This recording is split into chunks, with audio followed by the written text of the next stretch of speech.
Hello and welcome to the City of London, a city within a city.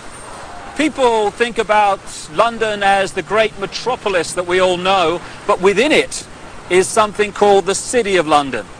It goes back many, many hundreds of years, and it's the epicenter of the global financial system, if the truth be told. It's more than that, however.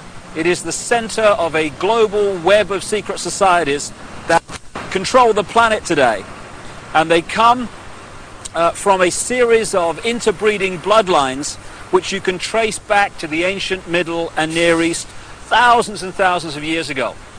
And the staggering truth is that these interbreeding bloodlines under different names have increasingly controlled planet Earth from that time to this, never more so than today. In the next few hours on this video, you're going to be introduced, if you've not already read the book, my book, The Biggest Secret, to some staggering, stunning, and I'm the first to say, bizarre information. The basis of the video is an interview with a lady called Arizona Wilder, who was brought up and mind-controlled from almost the time that she was born to eventually, as she did, conduct satanic rituals at the highest level of the satanic ritual network, involving some of the most famous people on the planet. But we'll get into that as we go along. It is bizarre, and that's not even the most bizarre aspect of this story, which I'll come to as we progress. But the bizarre just happens to be true. And this video is designed to be a companion to my book, The Biggest Secret, and you'd get more out of the interview with Arizona if you've read that book. But what I'm going to do to start with is just set up a few basic background details that can allow you, if you've not read the book, to follow the story and the revelations that Arizona is going to unfold for us. As I say, this is not just a City of London financial district. It is the center of a global web. It is the spider in the center of the web, as I expose in great detail in The Biggest Secret and a previous book, And the Truth Shall Set You Free. And what the basis of that shows is that all these apparently different companies, banks, insurance companies, political parties, actually at the top of their pyramids interlock and are controlled by the same few people. About 13 families run the world, and offshoots of these bloodlines under different names. Just give you an example and a little guided tour of where we actually are, because that's a good example of what I'm talking about. Behind me is the Bank of England. This was created in a charter signed by William of Orange, who became William III, the King of England, in 1688, 1689, and he was one of these bloodlines. And from the moment that he took the throne, then the whole thing started to really epicenter in London. This is when the spider at the center of the web really moved in here. So we've got the Bank of England behind me, which was created thanks to William of Orange and the people that controlled him, because these guys are just puppets, of course. Over there we've got the NatWest building. It's one of the big clearing banks in England. If you just come around this statue, which I'll come to in a second, behind me there is the Mansion House. That's the center of government in the City of London, this city within a city. And at the top you'll see the red cross on the white background, the flag. It's the flag of England, and that symbol goes back right into the ancient world. It was the ancient sun symbol of the Phoenicians back in the ancient Middle and Near East, and the Phoenicians had a number of deities. One of them was called Barati, the female. One was called Barat, the male. Barati and Barat became Britannia and Britain because the British culture was brought here by the Phoenicians about 3000 BC and after. And also they had deities, the Phoenicians, called St. George of Cappadocia, who killed the dragon. That became St. George of England, and that's, of course, the flag of St. George, the red cross and the white background today. Also, the Christian deity called St. Michael was an ancient Phoenician deity long before Christianity. So the Mansion House, a centre of government, is a very, very powerful place. We go around here, we've got the Royal and Son Alliance Insurance Company. The banks and the insurance companies interlock, and as a result of the fantastic amount of wealth that they can move around the financial markets every day, these interlocking organizations control the world financial system. If a stock market goes down and crashes, it's because it's meant to crash. And not everyone loses, you know, when that happens. If you know it's going to crash, you sell your stock, it crashes, you buy it back at a lower price, you then push it back up again and buy other stock at the same time at a few cents on the dollar or whatever. And that means that a financial crash can actually lead, if you know it's coming because you're creating it, to an amazing expansion of your holdings and your wealth. Over there we've got the Lloyds Bank building. That's another one of the big clearing banks which all interlock and are controlled by the same people. And then there we have the Royal Guardian Exchange building, another major insurance company which, like I say, interlock with all the others.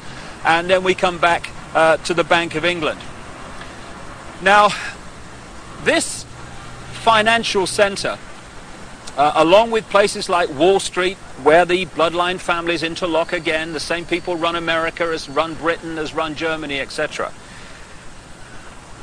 They have funded many, many times both sides in wars. And ironically and sickeningly, behind me, opposite the Bank of England, in the centre of this square, is a memorial to those who died in the 2 world wars. Let's just go and have a look at that. What happens in terms of creating wars is a technique, a mind manipulation technique that I've called in my books problem, reaction, solution. And it works like this. If you want to introduce something, say centralization of power through the United Nations, centralization of power militarily with NATO, the North Atlantic Treaty Organization, the biggest military organization in the world that's expanding all the time. If you want to centralize power into fewer and fewer hands, if you did that openly and said this is what we want to do, there'd be a reaction against that. People would say, hey, this is a fascist state you want to create. We're not having this. But through this technique of problem, reaction, solution, you can actually manipulate people to demand you do what you want to do anyway. So it works like this. First of all, you create the problem, but you get someone else to be blamed for it. You then report that problem through the media in the way you want it reported, because the media is owned by the same people that own the banks and etc. You get the public to react to your problem by saying something must be done, this can't go on, what are they going to do about it? And at that point, they, who have covertly created the problem and blame someone else, who've gleaned that reaction of do something, then offer the solution to the problems they have created. So if you take the world wars, after the First World War, in which the financial centres of London and Wall Street, etc., funded all sides, power on this planet was in fewer hands than ever before. After the Second World War, it was even fewer hands on the wheels of power. And as a result of the Second World War, we had the creation of the United Nations, we had the creation of NATO, and we had this great centralization of global power. Problem, reaction, solution. This is a wonderful example. Here you've got this memorial in the center of this edifice of global power, and it says, to the immortal honor of the officers, non-commissioned officers and men of London who served their king and empire in the Great War, 1914 to 1919, this memorial is dedicated in proud and grateful recognition by the City and County of London. I'm sure it is, because as a result of the sacrifice they made, power in the world came into fewer and fewer hands, not least into this area I'm talking in now, and also made a fortune, because not only does it create problem, reaction, solution, when you lend money to both sides, they then have to pay you back that money plus interest.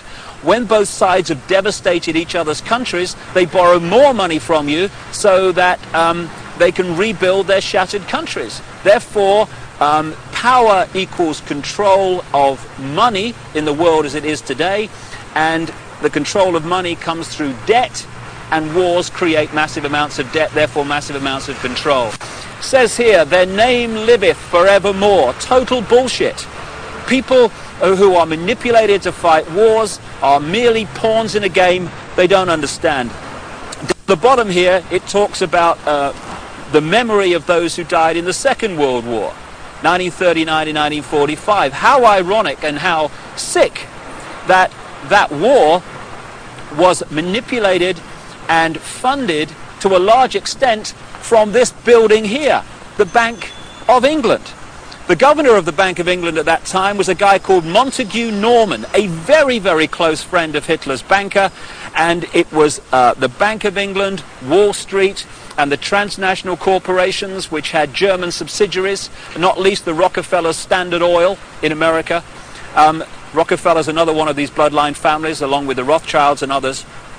It was those companies and banks that funded Hitler and allowed him to build a war machine that cost literally millions of lives.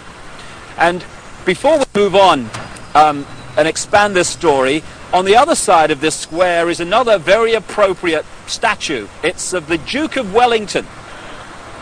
The Duke of Wellington fought the Battle of Waterloo against Napoleon. And this is a wonderful example again of the way the financial markets are manipulated to this day. What happened was that the House of Rothschild was funding Wellington and also funding Napoleon. And what they did was they arranged, because communications weren't anything like they are today, of course, back then. What they did, they made sure that they knew the outcome of the war, or the Battle of Waterloo, before anyone else in this area of London did. So they found that Wellington, the Duke here, another bloody puppet, they haven't got the strings on the statue unfortunately, so it's not accurate, they realized that Wellington had won the Battle of Waterloo. What they did, however, was put the rumor out in this area that Napoleon had won the Battle of Waterloo. As a result, there was a panic, stocks fell, there was a crash. What were the Rothschilds doing quietly, secretly? They were buying up all the stock they could at those crashed prices. And then along came the real story. Wellington had won the Battle of Waterloo. As a result, the panic was over, all those stocks rose in price, and the Rothschilds were not only fantastically richer, they owned vast amounts more of the economy of this country and in a much wider area of Europe. So the manipulation of the financial markets, that's just an example from the last century, is very much going on to this day. And it's manipulating your life, what your money will buy, and indeed if you have any money at all. And I'll just finish at this location by focusing yet again on the Mansion House. Arizona Wilder, the subject of this video, conducted satanic ritual at the highest level, and we'll come to that in detail. You'll see that in the interview. But it's very much part of these bloodlines that have increasingly controlled the planet over the last few thousand years.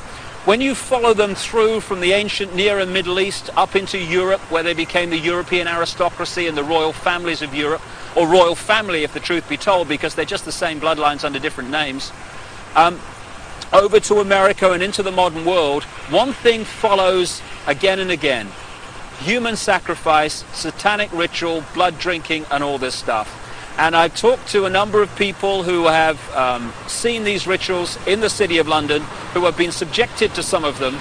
And the Mansion House, the centre of government in the City of London, is one of the key places where it goes on around here when work here is finished for the day.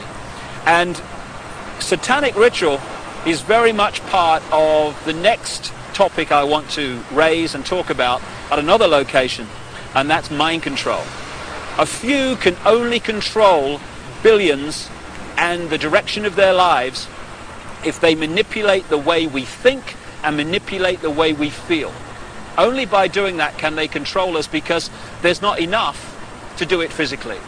And so mind control is the foundation of how it's done, and we'll talk about that at the center of global mind control, at the center of the network that generates it, and that's the Tavistock Institute, not far from here, yet again in London.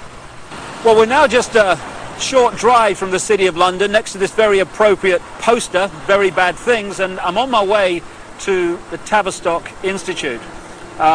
It is the center of global mind control, and the network that does the research and creates the data and advances the techniques to mind control people in many ways. When you think about mind control, you might think of the Manchurian candidate and some robot with a gun. Kill, kill, kill, kill. But mind control is much bigger than that. If you take the definition of mind control to be manipulating the way people think and therefore behave, then the question is not how many people are mind controlled in the world, it's how few are not.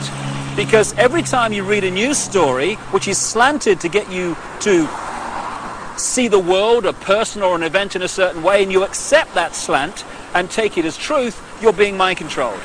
Every time you see an advertisement and it persuades you to buy something you don't really need, you're being mind controlled. So all these different techniques are used all the time to get us to think and behave the way this few, this clique, this elite want us to.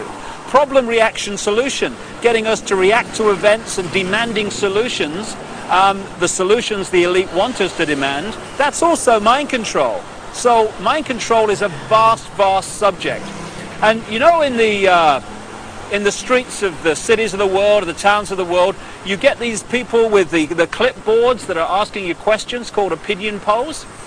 Well, we're led to believe that these opinion polls are to get a feel for what people want so that we can give the people what they want. No, no. Overwhelmingly, those opinion polls are designed to find out if the programming, the manipulation of the public opinion, of the collective consciousness, is actually working. So they'll ask your opinion on various subjects, and if 80% say, yeah, we think in this certain way about this subject, okay, the programs work, brilliant. If only 40% think that way, then the question is, the manipulators ask, what more do we have to do to get more people to think the way we want them to think? So it's all about mind control and emotional manipulation. That's how it works. And we've just reached a point here, a military establishment. The Honourable Artillery Company headquarters, sir. What is the military? What is the training for the military except fundamental mind control? What happens when you go through the training, especially in the elite organizations like the SAS and the Parachute Regiment in this country, or the Delta Forces in the United States? It is to get human beings to give their thinking processes away to those in the peak caps that have more stars or more stripes on their arm. And you want people in the military to so give their mind away that when someone in a peak cap says, shoot this group of people, then without saying, well, why, or what have they done to me, or whatever, it's all over. Yes, sir, yes, sir. The yes, sir mentality, mind control. And if those people had a drink with the opposition, the opponents, the enemy, they'd probably get on fine. But they don't get to that stage, because when the peak cap says shoot, they shoot. They are mind controlled. And this is what the military is about. So you have mass mind control, you have individual mind control, and I'm just going to now walk just around the corner from here and take you to the headquarters of global mind manipulation. Mind control has been known about for a very, very long time. And to understand many of the things that Arizona will be talking about in the interview, you just need to explain one of the fundamental techniques of mind control. It's called trauma-based mind control. there is a mechanism in the mind that shuts out the memory of trauma. You know when you have a car accident and you can't remember what happened before, the trauma of the actual accident and immediately afterwards? That's because the mind puts an amnesic barrier around trauma. Now that's very, very good, because obviously we don't want to keep reliving and re-remembering severe trauma like accidents and horrors of that kind. But this they began to understand massively in the concentration camps of Germany under the guy known as Joseph Mengele, the angel of death, the infamous mind manipulator and geneticist. They began to understand that if you could systematically traumatize someone, particularly before the age of 5 and 6, then you could turn their mind into a honeycomb of self-contained compartments, amnesic barriers, which were unaware of the existence of the others. And if through hypnotic keys, triggers, words, signs, whatever, you could pull one of these amnesic barriers to the front to become the conscious level, that could experience something or be programmed to do something robotically, and then that compartment could be pushed back in the mind and another one pulled forward. Now this new one has no idea the other compartment exists, let alone what it's experienced or what it's been programmed to do. This has become known as multiple personality disorder, or DID, dissociative identity disorder, which is much more appropriate. And for short, these people are known as multiples, and this is some of the terms that Arizona will be using in the interview. Now we've reached a point here, if we just turn around, of the headquarters of the Global Mind Control Network. This is the Tavistock Institute in Tabernacle Street, 30 Tabernacle Street in London. It was this network, and is this network, that coordinates the mind control program around the world, both on a mass and individual level. The background to this organization is this. It used to be part of the British military psychological warfare department, appropriately, and it was developed by a guy called Dr. John Rawlings Rees.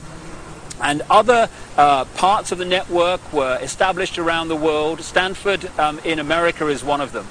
And together they coordinate the mass mind manipulation of the human race and mind program people on an individual level.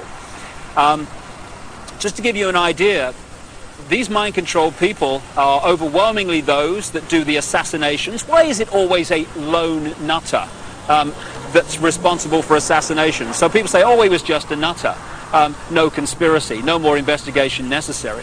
Why is it that the same psychological profile keeps turning up all over the world with guns, going crazy with guns in the street, killing people, creating problem, reaction, solution situations in which legislation comes through and is introduced as a result of those horrors?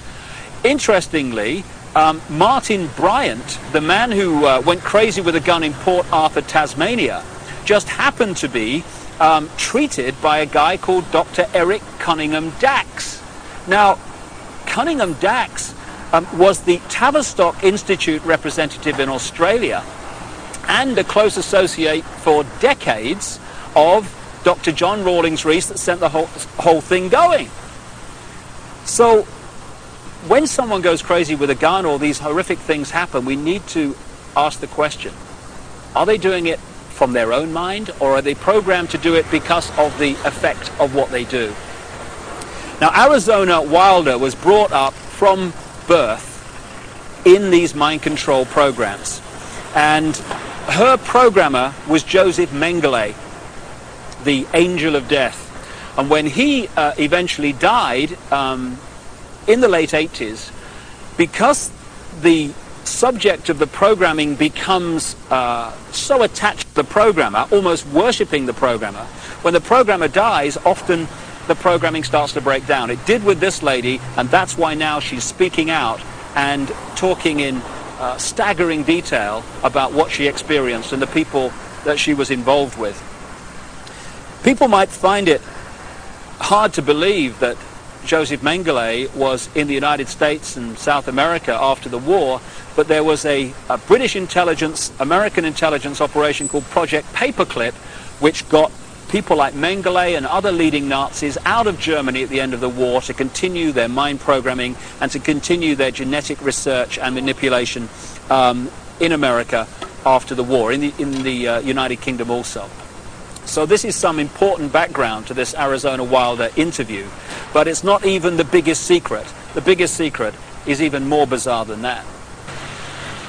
Well, I've now come literally a few strides outside of the official boundaries of the City of London into an area known as Temple Bar, where the Royal Courts of Justice are established, and this is the centre of the British legal profession. Not just the British legal profession, but the legal profession of the world, as the biggest secret exposes. This is where they come to the bar, as it's said, to become barristers, the top of the legal profession, and eventually to become the judges that are part of the network and the secret society network overwhelmingly, who are told what to do. And when you've got judges being told what to do by the secret society network, what justice is there?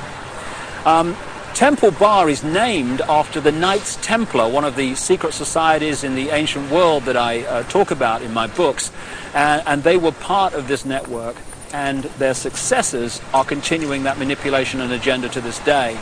Now, I'm standing across the road from the Royal Courts of Justice here, outside something called the Outer Temple. This is one of the major secret societies that manipulate and control the legal profession and the workings of so-called justice in Britain, and indeed, like I say, further afield. But the reason I've come here overwhelmingly is to point out something in the centre of the road here at the boundary between Temple Bar and the City of London. And it's a massive reptile figure, dragon figure, in the centre of the road. Now, we're getting into what the biggest secret is here, because when you go around London, and indeed looking at the coats of arms of the aristocratic families, etc., again and again you keep seeing reptiles, you keep seeing dragons, and you've got the serpent race and the dragon race constantly recurring in the ancient texts describing the gods of the ancient world. And there is a reason for this. There is a reason why dragons appear everywhere, and that is the biggest secret, which Arizona Wilder also has experienced. Right at the start of our little tour of London, in that square outside the Bank of England, it's also possible to see again this same theme that keeps reoccurring of flying dragons, of flying serpents. We've seen one major serpent figure, serpent statue, at one entrance to the City of London near the Law Courts, and here I am now alongside the River Thames at another entrance to the City of London, this epicenter of global control. And what do we have to signpost the fact that you're entering the City of London? Yet another flying dragon, this one holding the shield with the red cross on the white background, this ancient symbol that I talked about, with the flag on top of the Mansion House and the flag of England, the flag of St. George. So what's going on? Why, when you look at the ancient accounts of the ancient gods, do you again and again see this reoccurring theme of the serpent race, the serpent gods, the flying serpents? Why, in my research for the biggest secret, have I come across a stream of people from different walks of life all over the world who have told me the same thing, that they have seen, to their astonishment and amazement, they've seen key people in positions of power just demanifest from being a human physical form and become before their eyes a reptilian figure. When you look at the ancient gods of the Indus Valley, they talk about the Nagas, the gods who, wait for it, had the ability to manifest as human or manifest as reptiles. This is absolutely vital to understanding parts of the Arizona interview, because she has experienced exactly this. And the background to what's happening is quite simple. This three-dimensional world that we appear to live in is only one frequency, one dimension of existence. We have a frequency range which we can perceive. We call them the physical senses. But outside of that range are other frequencies, other dimensions of existence and life that are sharing the same space that we are. In the space that my body is occupying now, for instance, are all the radio and television frequencies broadcasting to London. I can't see them, they can't see each other, they're not aware of each other because they're on different frequencies. Only when the frequencies become very close do we have what we call interference on the television or interference on the radio. And it's the same with creation. We live in conscious terms in this three-dimensional world. So this is our reality, this is what we perceive. But there are other dimensions. And the one closest to this is the fourth dimension. And staggering as it may seem, and you really have to read The Biggest Secret to see the immense supporting evidence for this, a reptilian race from this fourth dimension is the source, or one of the key sources, of the manipulation of this world. Back in the ancient world, again documented endlessly in so many parts of the world, in ancient texts and legends and accounts, are the stories of how this extraterrestrial race interbred with humanity, creating hybrid bloodlines.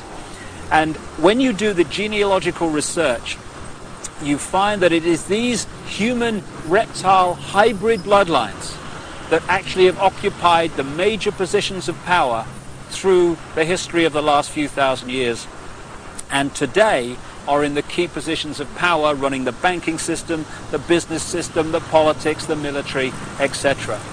And Arizona Wilder, who had no idea of all this other information coming towards me in researching The Biggest Secret, when I met her, she said and told me about how at various satanic rituals involving the most famous people in the world, she had seen them again and again turn into reptile figures and then come back again during the ritual.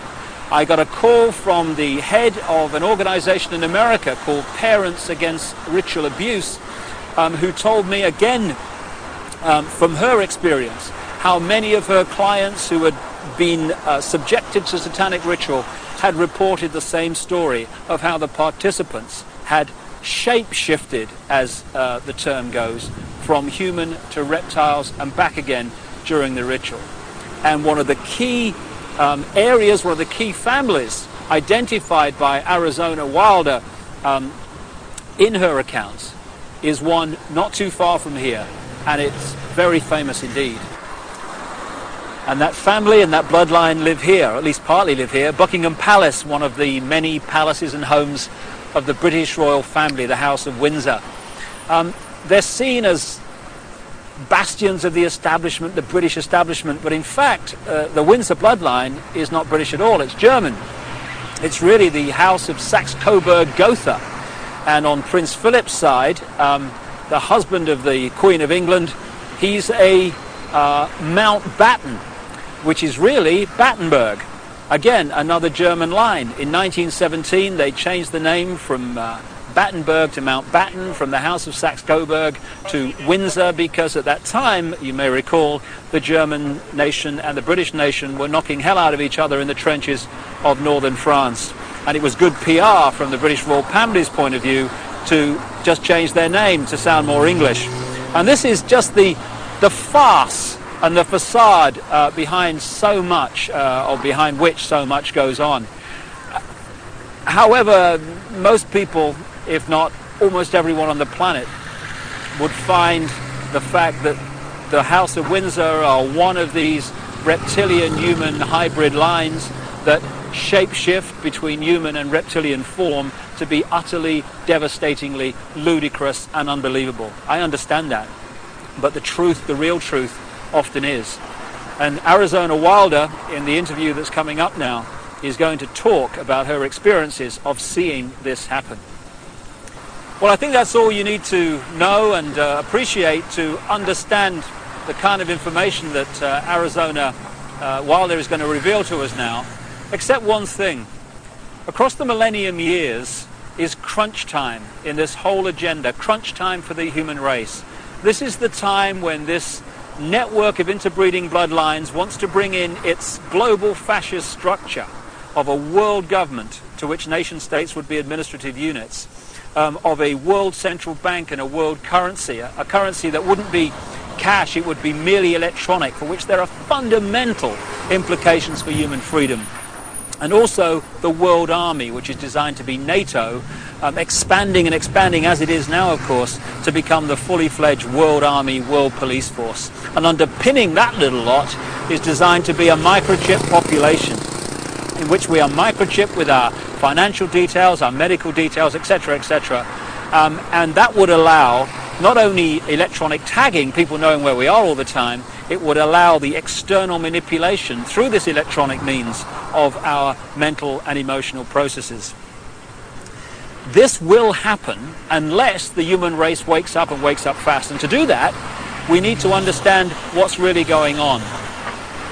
And to let people know that, we've got to stop beating about the bush, stop pulling punches, stop pussyfooting around, keeping information from people, oh my goodness, how will they react, and just say, this is going on, take it or leave it, make of it what you will, but this is what's going on. And some of the information you're going to hear now is quite horrific, but if we don't know about it, what can we do to stop it and to change it? I spoke to Arizona Wilder in Los Angeles, and this is what she had to say. Well, Arizona, can we start at the beginning, and can you tell us the story of what's happened in your life from the very start? Okay, what I can tell you is that before I started looking into my life, back in 1989, I was starting to have flashes of things, and my life was not what it seemed to be, which is why I started looking into it. And what I found out was that I had a lot of missing time, and a whole lot of missing time, as to what had occurred in my life. And when I started looking into what had happened in my life, it was the only way that at the time that I knew, was to start going to see a therapist. Within a year, I was talking about memories of being sexually abused by my father, which was part of what was supposed to happen. And I was starting to talk about mind control issues, and I was talking about ritual abuse issues at the time, and I didn't have the whole thing put together. It's taken me years, all these years, it's taken approximately almost 10 years to put this together, what has happened to me. And in the process, I have lost everything that I ever had in my life, and anything I held dear in my life. I was bred for this role that I fulfill, and it was planned from before my birth, and it was because of the bloodline of my mother's family, which comes down through Ireland, but before that it began in France. It was through the Marquis de Stac, which he came to Ireland and changed the name to Stack, and then I was chosen, and the birth was planned. My parents were forced to move down to this area for the reason that the High Council is down here, which is, there are 6 councils of 13 in this country, and the High Council is down here. We're talking the United States? The United States, yes. And so from the time that I was a baby, I was being abused and traumatized, and on purpose, for the mind control that they need someone to go through to do whatever they say, to be as just a puppet in that they can control every move. And you don't remember, I didn't remember a lot of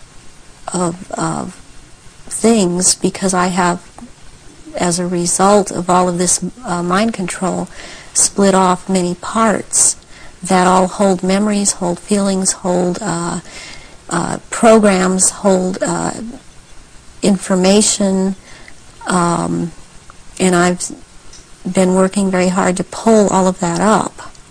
And it's been a long, slow process for me, because there don't seem to be a lot of people in the field that I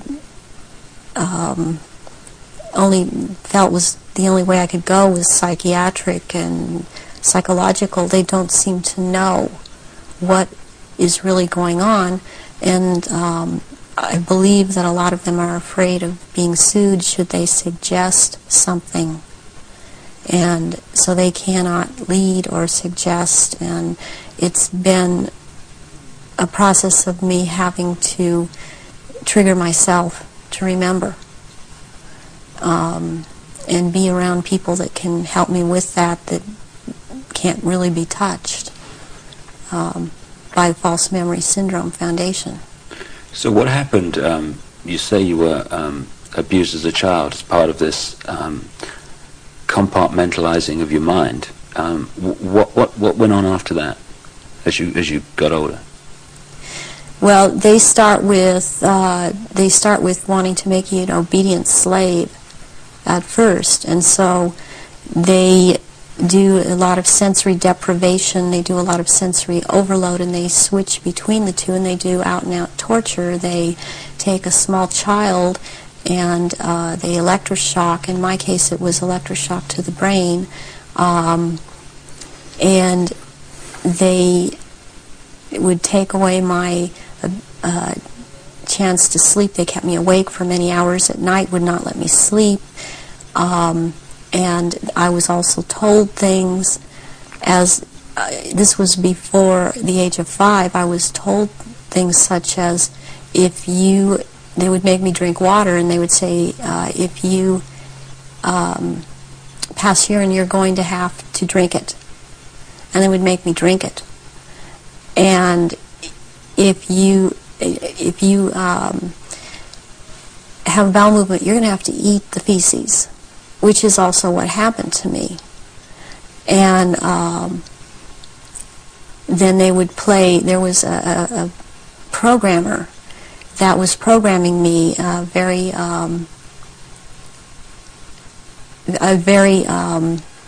infamous person in history, who actually has been in this country, and he was known as Dr. Green.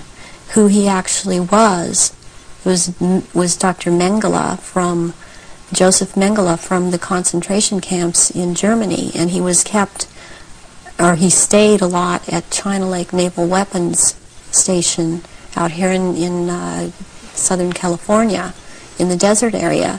And I would be around this man a lot, and he used to tell me that the scar that he had on the left cheek of his face was actually from, he was into fencing, and that it was from that, but actually the scar on his cheek was from one of his own programming techniques, that he would put a child in a box and with a sword and tell the child to defend the box, even if it meant his own death. Then he'd tell another child to break into the box, and which this child would do, and then the other child would then jump out of the box and shove the sword or the lance straight through the other child. And at one point he got into it where this child actually got him in the face with the sword. And he would wear a huge emerald ring on his left hand, on this middle finger, and he would twist this emerald around, and for programming, and he was into using long colored ribbons of different colors, and you had to choose a certain ribbon, or you were given a certain ribbon, and that meant that this certain thing was going to happen to you. and it was like picking sticks out or drawing sticks out of a hand, out of someone's hand. I saw games of Russian roulette played where it was chosen beforehand that a child would die, and the child would put the gun up to his head and pull the trigger, and this child would end up dying. But it was meant to scare all of us, keep us in terror, as there were many other children that were around me that went through the same thing. I have run into people from my childhood that have known me, and I've recognized their names, and even if they change their names and change their hair color, as I have done, they have recognized me, or I have recognized them, and I know their name. They know my name. There isn't any way for this to have happened. It's just beyond coincidence. And when you get older, I mean, they start taking, this programmer in particular, Mengele, would take me to rituals. I went to rituals with him all over this country and in Britain and in France, and it was known by intelligence agencies in this country that this man was here. They brought him here. Is that Project Paperclip you're talking about? Yeah. Through the OSS. And my family, or my so-called family, are all DID. They have not. They are very well programmed, and they have not sought help. They have not gone in and tried to figure out what's happened. They believe they've had this certain kind of life that they've had, and as far as they are concerned, I am crazy. And they have much different memories of what I have, and I was always told certain things by my parents that my sisters were never told. And biologically, I have to add at this point that my mother is my mother. I am not biologically related to my father. And this has to do with the bloodlines, and his was considered impure. And this is all about purity of the bloodline. And that is why I am involved in this. There are people that are involved in this that it is not so much because of bloodline, but they have the ability to dissociate and be used as slaves by these people. You say that you come from a certain bloodline, and there is this obsession with bloodlines that this Brotherhood Illuminati have. Why is that? Because what first started coming out was about the Aryans, and the purity of the blood. And what it's all about is that the blood, and the menstrual blood, contains something that is important for the propagation of this race that is controlling things on this planet. And these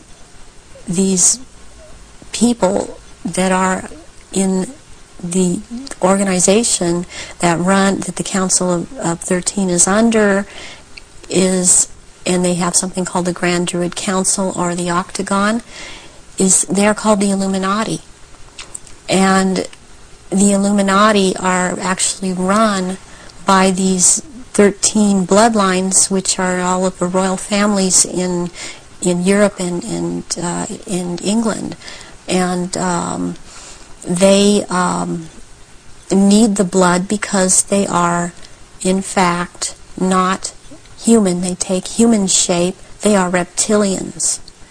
And they need the blood. The blood helps them maintain their reptilian shape, and it helps them maintain their sanity, and it helps them to live in this world because they are not from this world. Does that relate to what the Nazis call vril power and what the Hindus call the serpent power in the blood? Yes, the blood has something. It has something in it. It has secretions from the pituitary gland and from the pineal gland, and it has a very strong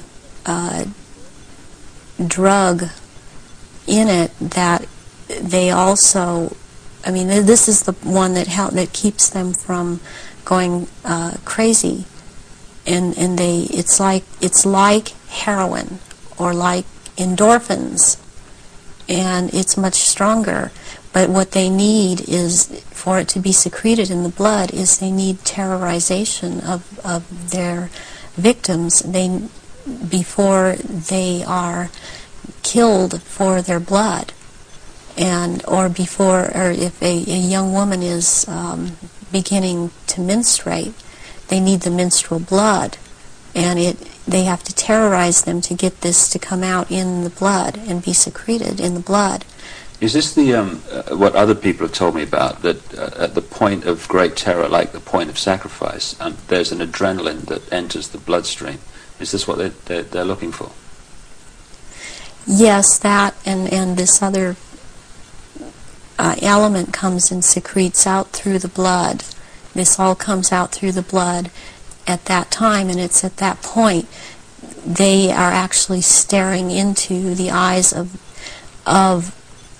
the head of at some of these rituals, or at a reptilian. They are staring into the eyes of this person, and they're held. It's a hypnotic gaze these reptilians have, and it holds the victim in an absolute trance, in a trance of terror, and then they are killed at that moment as they are staring into their eyes.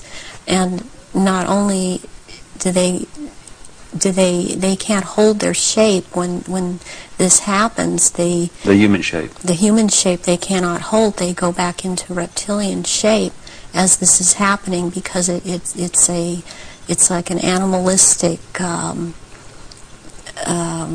type of excitement of the kill. And they oftentimes they will just rip into the victim and eviscerate them and start eating the flesh of this person too.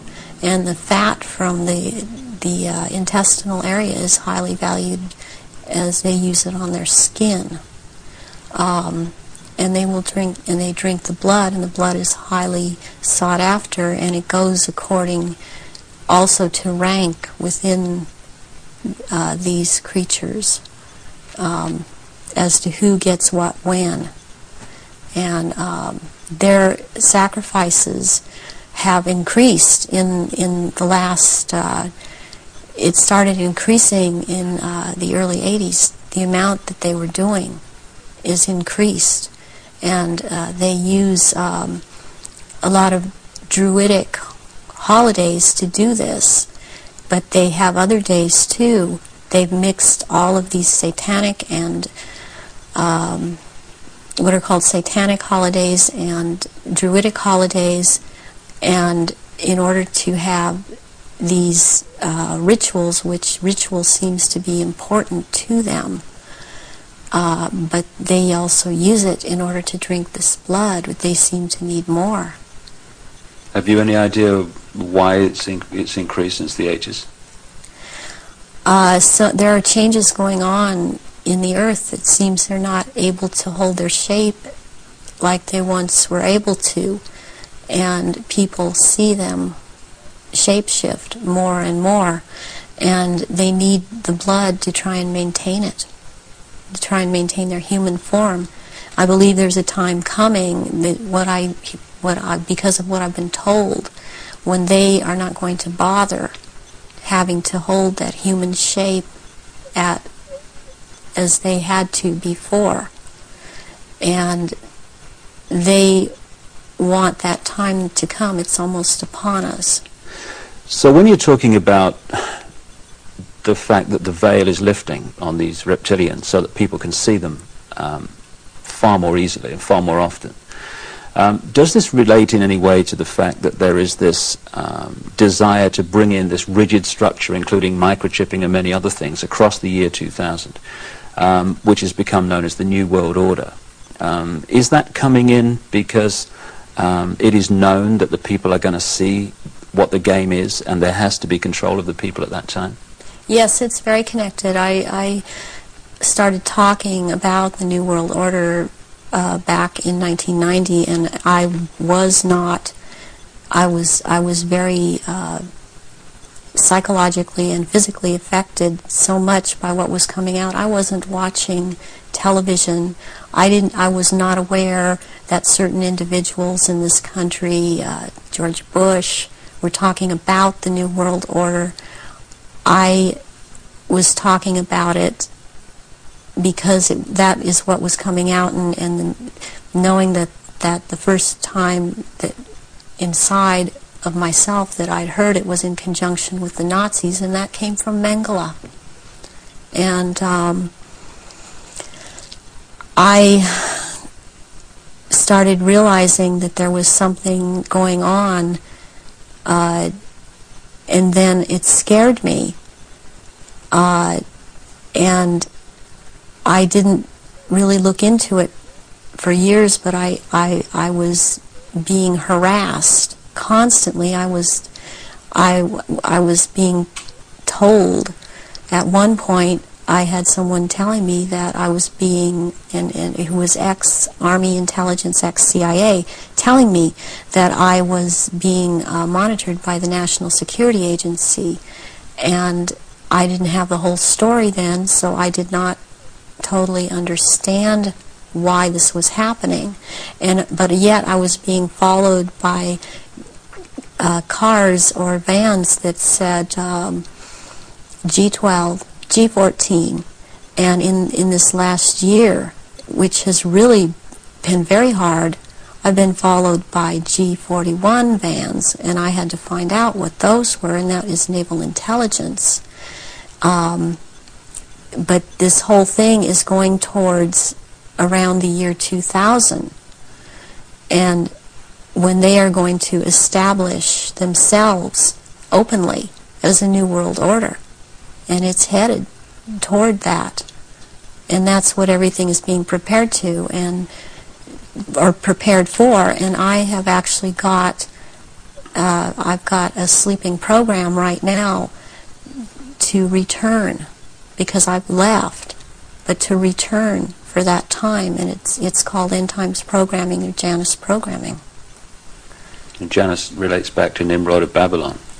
Yeah, there is a group that used to be in contact with me all the time, and they stopped trying simply because I didn't obey them. They would be in contact with me all the time. They're called Janus, which is also the two-headed Roman god of change. And their headquarters is in Brussels, Belgium, in the NATO building. And they are a group of psychiatrists and doctors who are into mind control.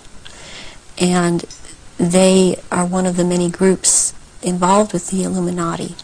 And they would contact me and tell me, give me directions that I was to psychically kill this person or psychically injure this person or scare this person. They'd give me the location.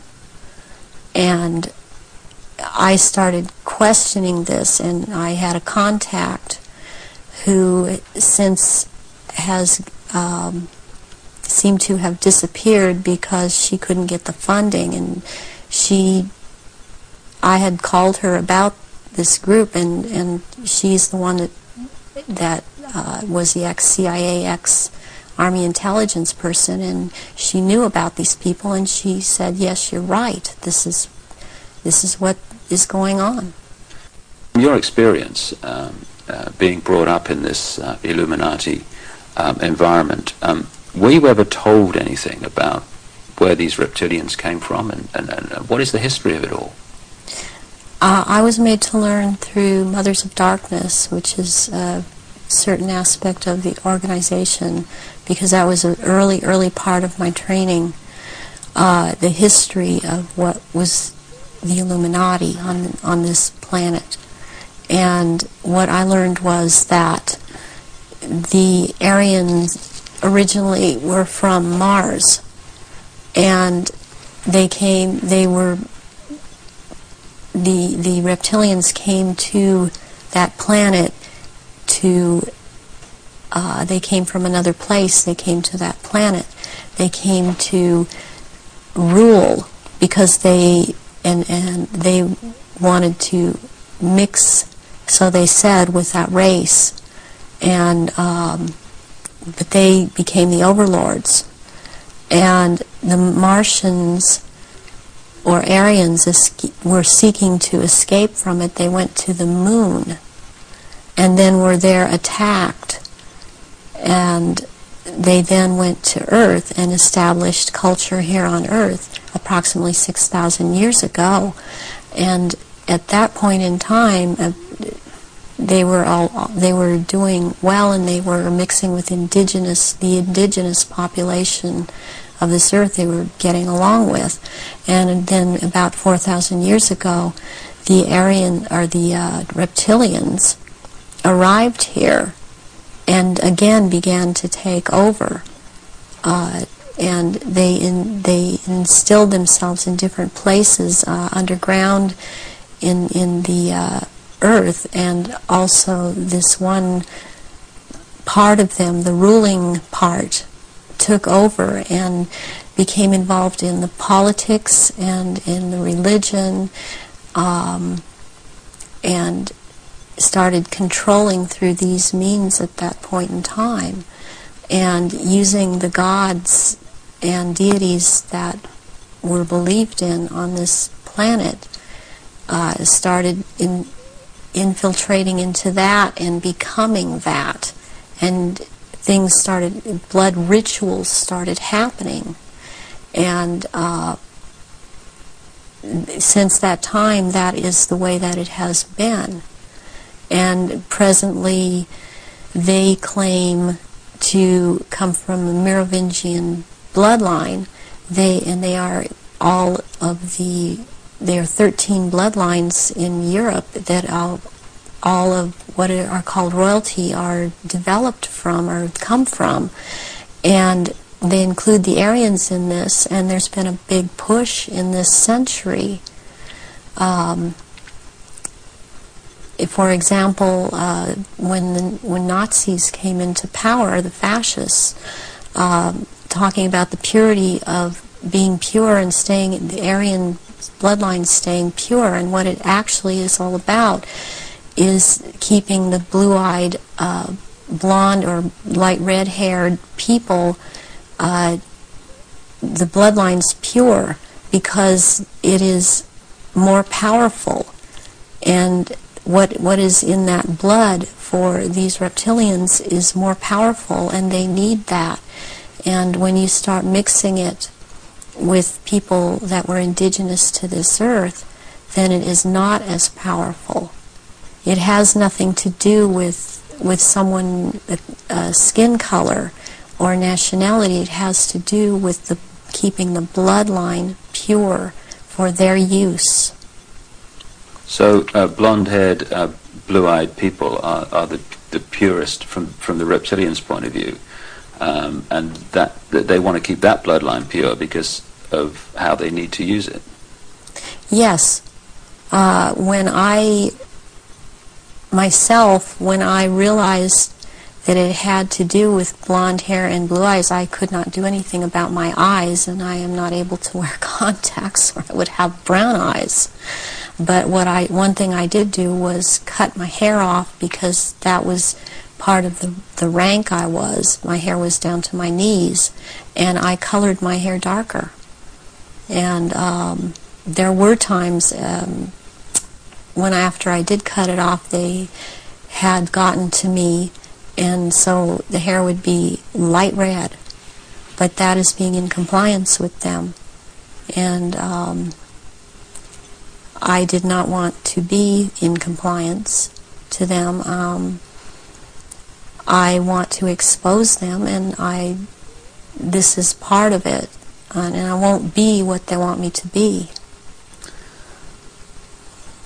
When you look at some of the ancient accounts, like the Sumerian texts and many other accounts, they talk about the gods interbreeding with humanity. Is this relevant to the reptilian way of infiltrating the human race? Yes, it is, because human beings all through the ages have accepted gods interbreeding or being accepted as humans, and that shows in Christianity, it shows in Judaism. It also, they have used Egyptology, or the Egyptian religions, a lot, and the present head of the Illuminati compares himself a lot with the Egyptian god Osiris and Horus, which is Osiris reborn, and also with the Arthurian legends of the Round Table. And he has a name. The name that he carries from that is Pindar, which actually means phallus of the dragon. And the other name, Osiris, he has carried because he takes the name at this time, the Marquis de Libero, which means the liberator of or from the waters. And the story of Osiris is that he was cut into 14 pieces and thrown into the River Nile, and the one piece, Isis found the pieces and put them back together again, and she could not find the 15th piece, which happened to be the phallus, so a gold phallus was made. And this is very important in this group in the Illuminati. This is important, and it's important to think that about the head of the Illuminati, because what comes from a golden phallus would be a superior seed for a race, and this is how this is what they are doing with all of these bloodlines to keep the bloodlines going, are impregnating Aryan people of Aryan blood that hold high stations with them, impregnating them with this seed of Pindar. And therefore it's important to keep this history in mind and the names in mind that he is going by at this time. So would it be correct to say that the reptilians came to this planet because the Aryan Martians came to this planet, and had the Aryan Martians gone somewhere else, they'd have followed them there? They would have pursued them all over the universe, yes. Can we now go into some specifics about your own experiences? What were you brought up to do? You say that you were identified as a bloodline before you were born. What was the role that you were brought through to play? The role that I was brought through to play was, as in the Illuminati, was as a goddess. Specifically, the address is Mother Goddess, Starfire. And the Starfire goes back to the blood in the menstrual blood, what is contained in that. And the address, the way that I was addressed, was Mother Goddess. There are only 3 Mother Goddesses.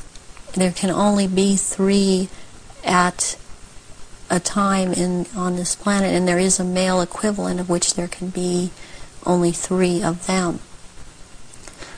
Why mind control someone to conduct these rituals, like yourself? Why don't these reptilians just conduct their own rituals? they don't seem to have the psychic abilities, and they look for people that have that and people in the bloodline that have that. And I have had that. I've had a tremendous amount of psychic ability. And so I was picked and bred from before birth, and this is also something that other survivors that have been in high positions have known about me and told me. What's the connection then between you having psychic abilities, those being recognized from the start, and you being brought through to conduct their major rituals? Well, it's kind of twofold. First of all, they needed the psychic abilities because they control or attempt to control events, because I would have the ability to foretell what was going to happen, and they needed the information to just try to control it to an outcome that was good for them. The second thing is that during the rituals, you had to have psychic ability. You have to be very powerful in that way to call out the old ones that are also reptilian, that come from another dimension. They actually they materialize from out of another dimension and are present at rituals, and they are so powerful, and their presence is there's such an evilness about them, and they want out of this other dimension, and they can't. They have to be called out by someone who has that power, and the reptilians don't have this power. That's very important, that they don't have this power to call out these old ones that have to do with them. And what is it that humans have that the reptilians don't have, that means they don't have the power to connect interdimensionally, and some humans do? We have the ability to foresee, to be able to become vibrationally higher, and see into those levels, go into those levels, and in fact, agencies use this. They call it remote viewing. Humans have the ability to go into the past, to go into the future, to go to other places, to astrally leave their body, astrally, and to see things that we've always had this ability, and it's like having the third eye, which they don't have. They don't have this ability. So during a ritual, these old ones are called out, and they are what Christianity would have called the demons. They are called out, and there is a circle that it has a hexagon in there, which is a powerful occultic symbol, and then there is a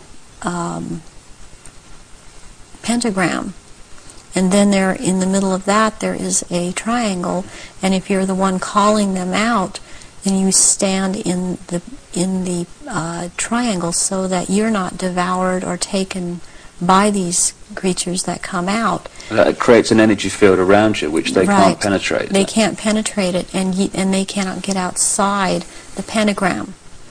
And they want out. They're always demanding to be let out. And so you have to be very powerful to keep them in line and to make them go back when it is time for them to go back. Why do the reptilians want to manifest these quote demons at the rituals? It brings power to the rituals. It brings power to them. They are told things by these entities, and they are encouraged to go on with what they're doing, and knowledge is imparted to them through these entities.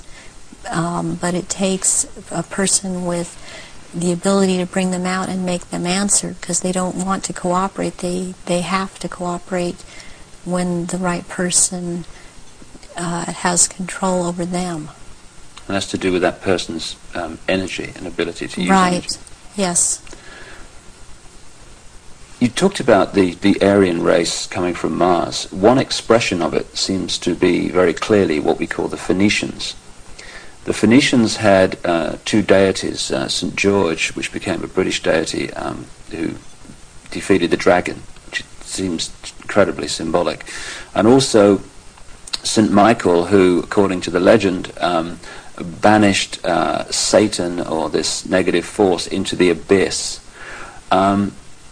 Is this symbolism of the abyss anything to do with the fact that these reptilian demons of another dimension are somehow locked in a time-space prison, and they can't get out, and they can only get out when they're brought out in that way?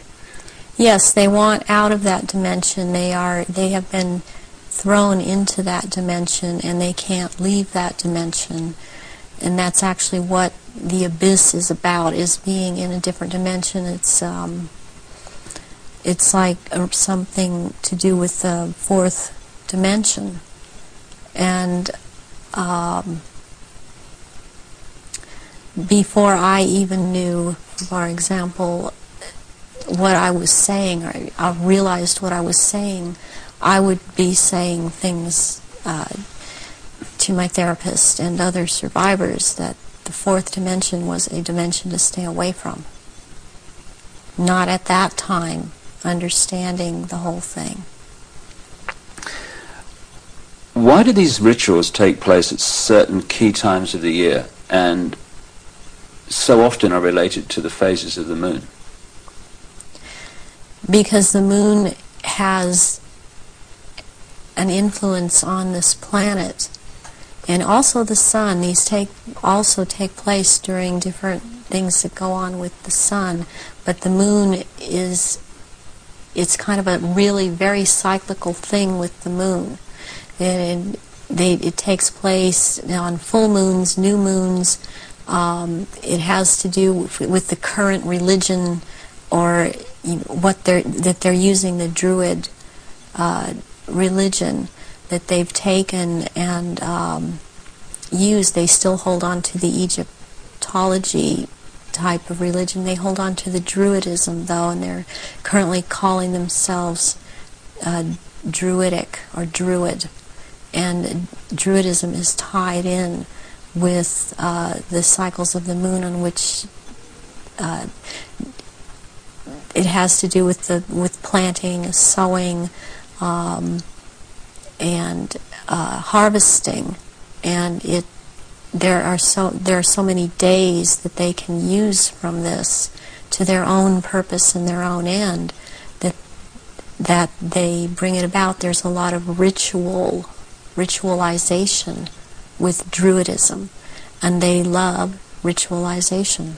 So take us through one of these rituals that you conducted at the highest level of this global brotherhood. What would happen? There were people that were bred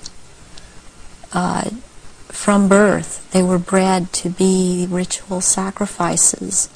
I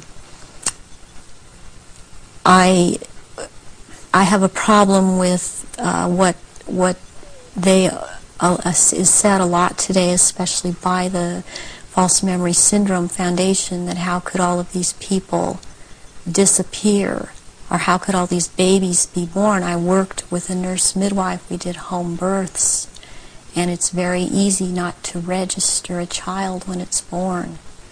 And then they have these children that they're kidnapping and bringing in from other countries, and no one misses them because these are third world countries. And children they have the most energy, the purest energy, they're the highest form of sacrifice. And they will terrorize these children and mind control these children. And in rituals, by the time they're brought into rituals, they may be drugged, or they may not be drugged, or they may be in an altered state. because of the mind control, and they are used as actual blood sacrifices during these rituals because of, again, reptilians needing their blood. And they will take various organs from the sacrifices depending on what date the ritual may, what the ritual may be associated with on that date. But they will also slit the throat from the left ear to the right ear, and the blood will be gathered in a goblet, and it will be dispersed among the reptilians, and dispersed among, also after that, among people that have been participating in these rituals and seem to have it, even though they seem to be dissociated. Mostly these people seem to be cognizant of what they are doing. Are these rituals rare? I mean, how many are there that, say, go on a year? I mean, we talking hundreds or thousands? There are things happening every month of the year. There is not a month in this 12-month system that something is not happening. And it's more than one. I mean, it's every full moon. It's, and the very important rituals are the summer solstice and the winter solstice, and then there is the vernal equinox and the fall equinox.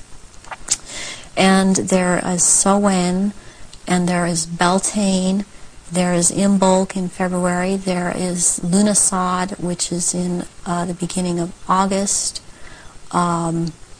There's a whole week leading up to Beltane, and also leading up to Samhain, that's called Grand Climax. So May the 1st is Beltane. May the 1st is Beltane. Halloween, particularly in America, has become like a mini Christmas, almost like a holiday of celebration with a trick and treat and all this other stuff. But what actually happens outside the public arena that night of Halloween and into November the 1st? Away from the public arena, there's a ritual that's taking place in 6 different locations in this country for all of the councils of 13 in the area that I'm in. It is the East Side Christian Church on 7th and Temple Street in Long Beach. And it is for the High Council of 13. And in this country on that night, it is a satanic ritual. It's actually, there are 3 nights in a row at that church. The first night is Halloween. What happens on the night of Halloween? That night is about the worship and homage to Satan. And that is what a lot of people in this country know the devil to be. This is about the devil, Satan. And Christianity talks constantly. I mean, I believe they created Christianity to be what it is. And so they also have created this Satan. And so they control in that way. And on that night there's a lot of bloodshed, and there are sacrifices made to Satan. There is a person who plays the part of this in this High Council that has to do with this High Council. He's not on the High Council, but he has to do with playing the part of Satan. He is a televangelist on TBN. He used to be, he filled in for a little while as a lead singer on Iron Butterfly many years ago, and he has long blonde hair. What's his name? At this point, I don't recall his name. It just, I recognize his face. I saw it recently. on TVN, and then this is his cover, or he is DID, and he plays this part, the great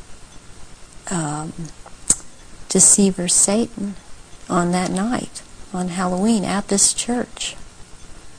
And that is what happens on Halloween.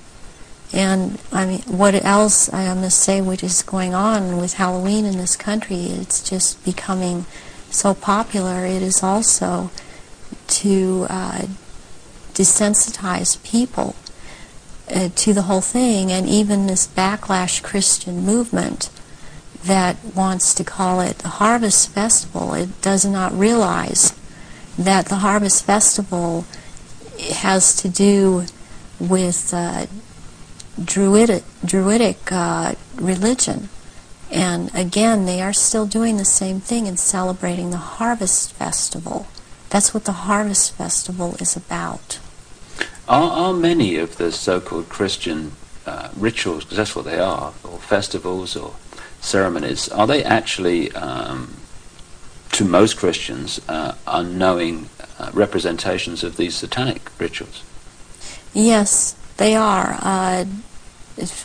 One, for example, Christmas has to do with it's a time,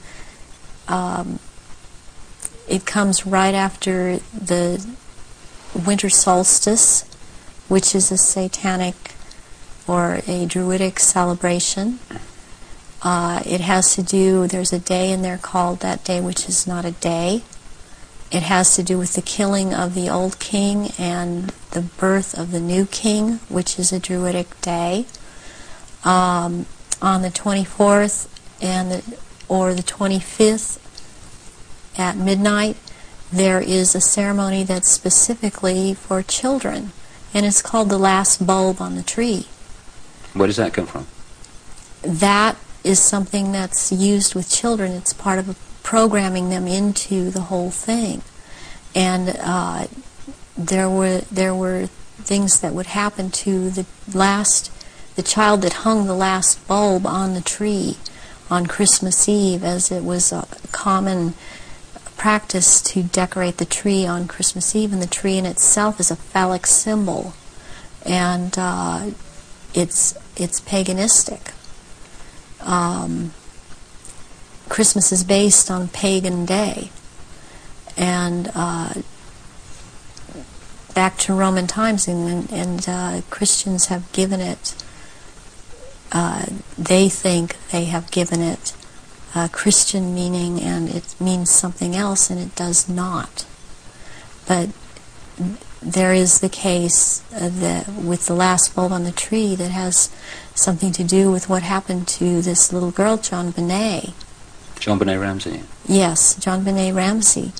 And this occurred on this night because of the day it has to do with. It comes right after the winter solstice, which is a satanic or a Druidic celebration. It has to do, there's a day in there called that day which is not a day. It has to do with the killing of the old king and the birth of the new king, which is a Druidic day. On the 24th or the 25th at midnight, there is a ceremony that's specifically for children, and it's called the last bulb on the tree. Where does that come from? That is something that's used with children. It's part of programming them into the whole thing. And there were things that would happen to the child that hung the last bulb on the tree on Christmas Eve, as it was a common practice to decorate the tree on Christmas Eve, and the tree in itself is a phallic symbol, and it's paganistic. Christmas is based on pagan day, and back to Roman times, and Christians have given it, they think they have given it Christian meaning and it means something else, and it does not. But there is the case with the last bulb on the tree that has something to do with what happened to this little girl, John Benet. John Benet Ramsey. Yes, John Benet Ramsey. And this occurred on this night because of the day it has to do with, and the ceremony that it has to do with. And there were rituals done on that night to these little children. So that is totally tied into it. I have heard that Jean Benet's name is relevant to the rituals. Do you know anything about that? John Bay. John Bay is a satanic deity or Satan. John Bay is a name for Satan. And that name is just closely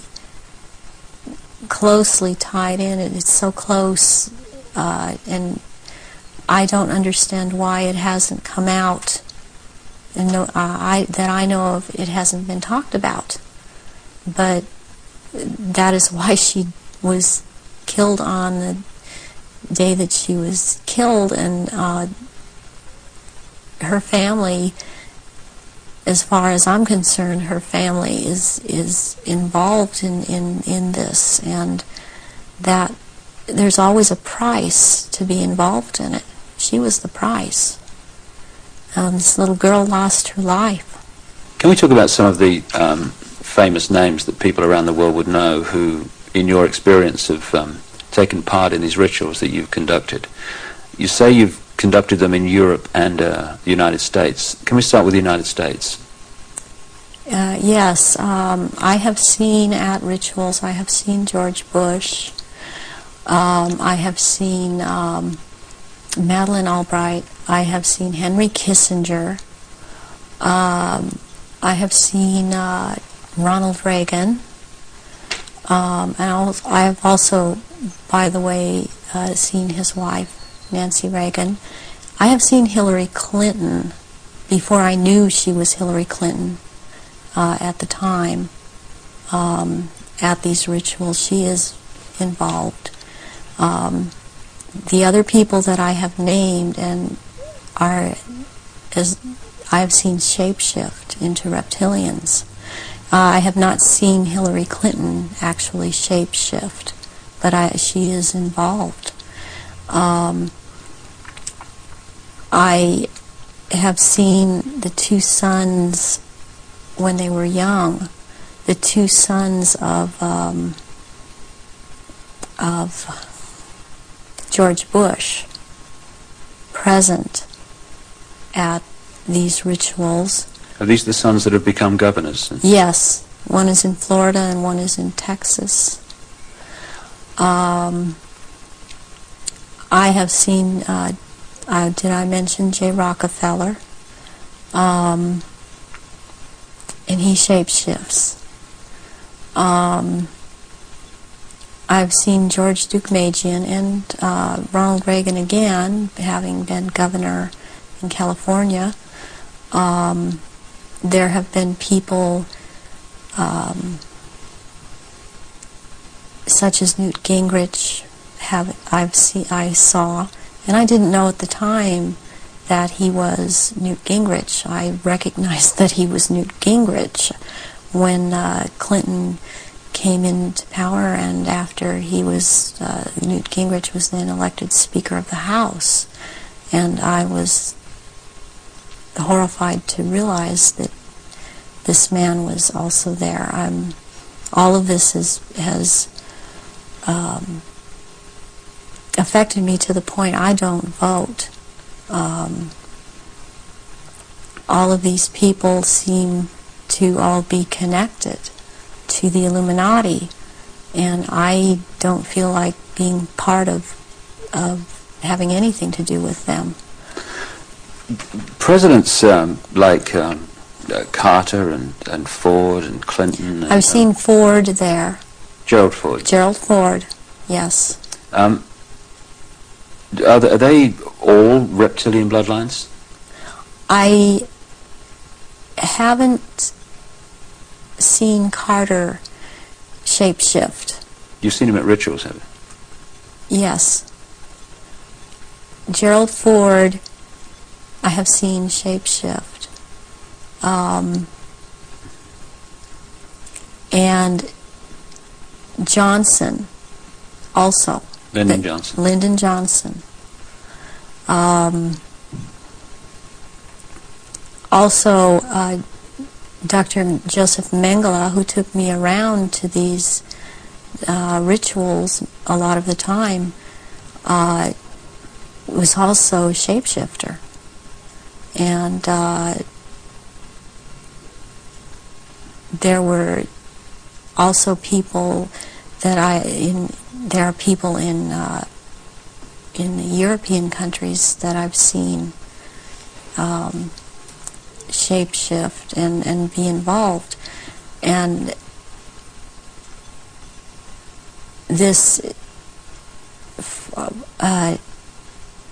it doesn't surprise me any more than it does the people in this country doing it. Is just for some reason more shocking, and it cuts even deeper, because I've seen the Queen Mother there, and I have seen the Queen there. I've seen Princess Margaret there. I've seen Charles there, and they shapeshift. And I have seen this. I'm not coming up with his name right now, but he was president in France after de Gaulle. He was there. I've seen him there. I've seen the Rothschilds there. I used to see the Rothschild that lived in England there, but the one that still goes there and is a shapeshifter, Guy de Rothschild, Baron Guy de Rothschild, has been to all of these rituals and has been over in this country under the name of Dr. Barrington and tried to program me, and has impregnated me several times with eggs that were taken from me years ago and were impregnated with semen from Pindar and then placed back into my uterus. This has happened to me twice, once at age 39 and this year right before I turned 43. And I had told my therapist ahead of time, before I ever could have known that this had been done to me. And it's happened at a certain place in where I have been living in the San Fernando Valley. It's happened at a house on Tyrone Street in Sherman Oaks. And my understanding is that there have been other survivors that have talked about this location as having been involved with programming and so on. And he has, the Baron Guy de Rothschild has tried to program me. All these years he has been trying to control me, get me back under control. And the Marquis de Libero is someone else that attends all of these functions and is, since he is the one in power, he attends all these functions. I have seen Tony Blair there, and he shapeshifts. I have seen Prince Philip there. They all have their quirks as to how they act, even in their reptilian form. And they all, I mean, they act, they don't act all like robots, but they have their quirks, they have their so-called personalities, but they are all cold-blooded. They would kill at the drop of a hat. I have even, since I've seen a picture of some people on that are talking about this subject, I've seen them, when I've seen their pictures, I've recognized them. I did a double take a few weeks ago when I saw again someone who's been talking about around this subject, and it seems to be popular right now. Who's that? This man by the last name of Sitchin. I've seen at rituals, and he is a shapeshifter. And I did a double take when I saw the picture of him, because I recognize him. And there's another person that I've seen, this Gardner, Sir Gardner. That Lawrence Gardner? Sir Lawrence Gardner. And he had recently written an article that was out in Nexus magazine. Part of it was about the menstrual blood, and what really triggered me was when he called it Starfire, because that is the name of one of the aspects of the three women who are the dressed Mother Goddess. That is my name in all of this. So this man I have seen, he has lots of power within this sect, reptilians, and he's someone that you would want to watch out for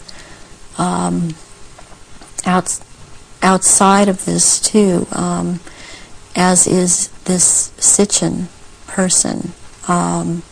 What do you remember about Zachariah Sitchin?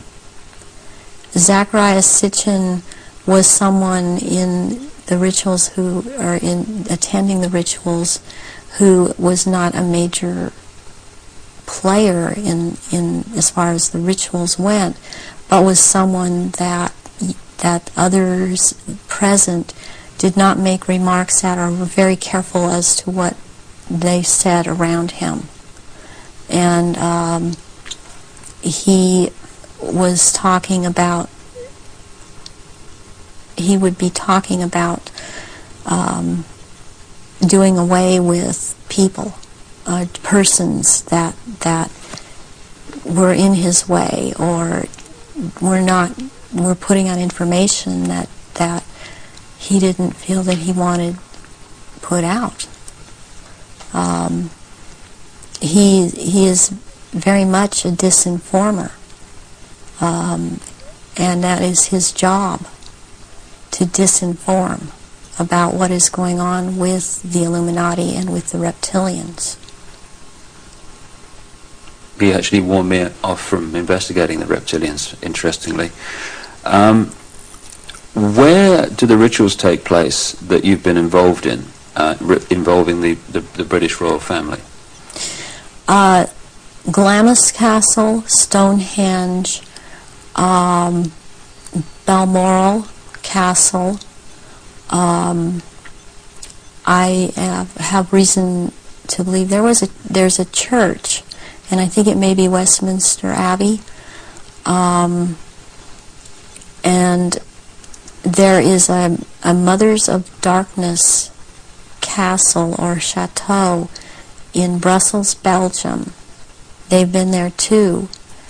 And also in France, the Marquis de Libero Pindar has a castle in the Alsace-Lorraine region of France, and I believe it's in the Alsace region,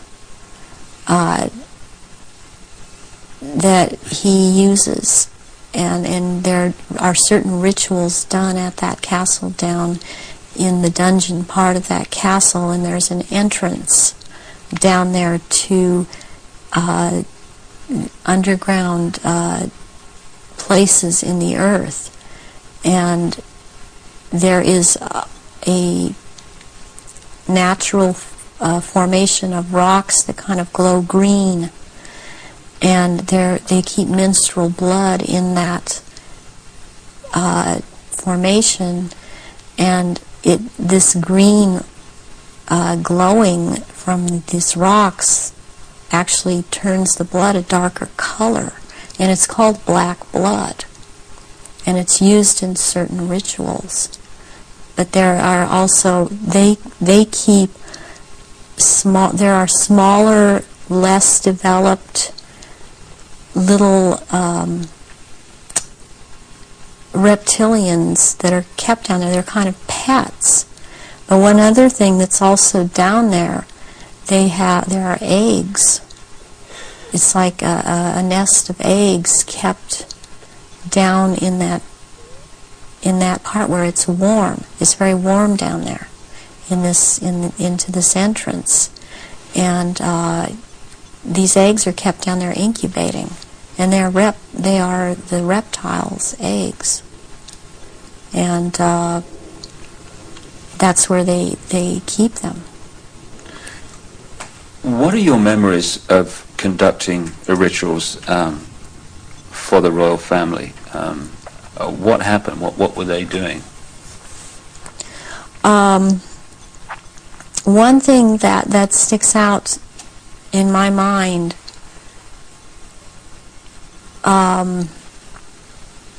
is that there was before. This was back in the late 70s.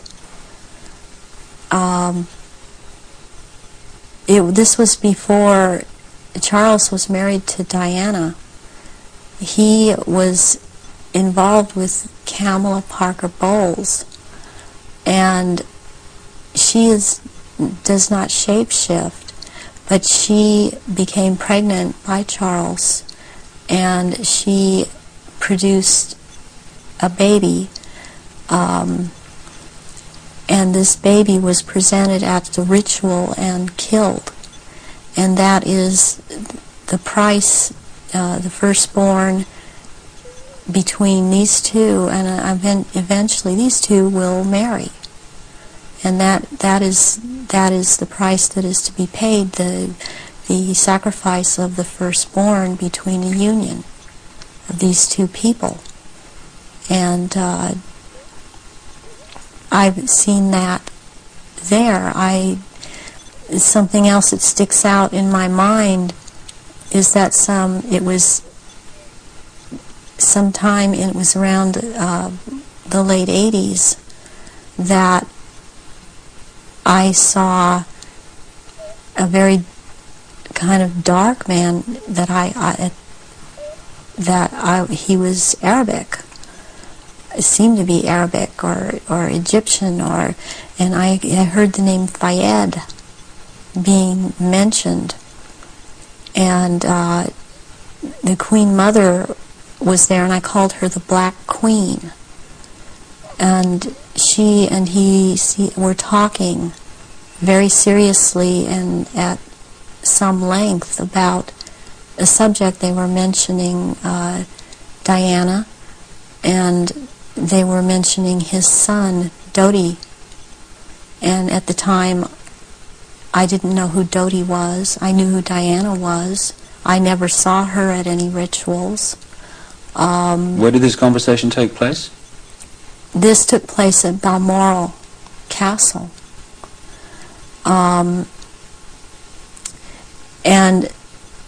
I heard them talking about a marriage between these two, and I thought at the time, well, she's married to Charles. How can there be a marriage where she's married to Charles? I didn't understand why the Queen Mother and this person that I now know to be Dodi Fayed, because I heard Fayed, Mohammed Al-Fayed talking, and I'd seen them together at, I saw them at Balmoral Castle. I overheard the conversation at Balmoral, but I'd seen them also at Mothers of Darkness Chateau in Brussels, and they were talking about a union between Diana and his son Dodi back in the late 80s, and I did not understand at that time, because I understood Diana to be married to Charles. I knew that she was married to Charles, and they had 2 children, and they were about to have another. And the Queen Mother, all I could pick up was that for some reason that there was a malevolence towards Diana. And Diana I had never seen at a ritual. I wondered what she knew about all of this. What have you seen the royal family do, the Queen Mother, and the other people you've seen in the rituals? What have you seen them do? I've seen all of them drink human blood and consume human flesh, and they have their own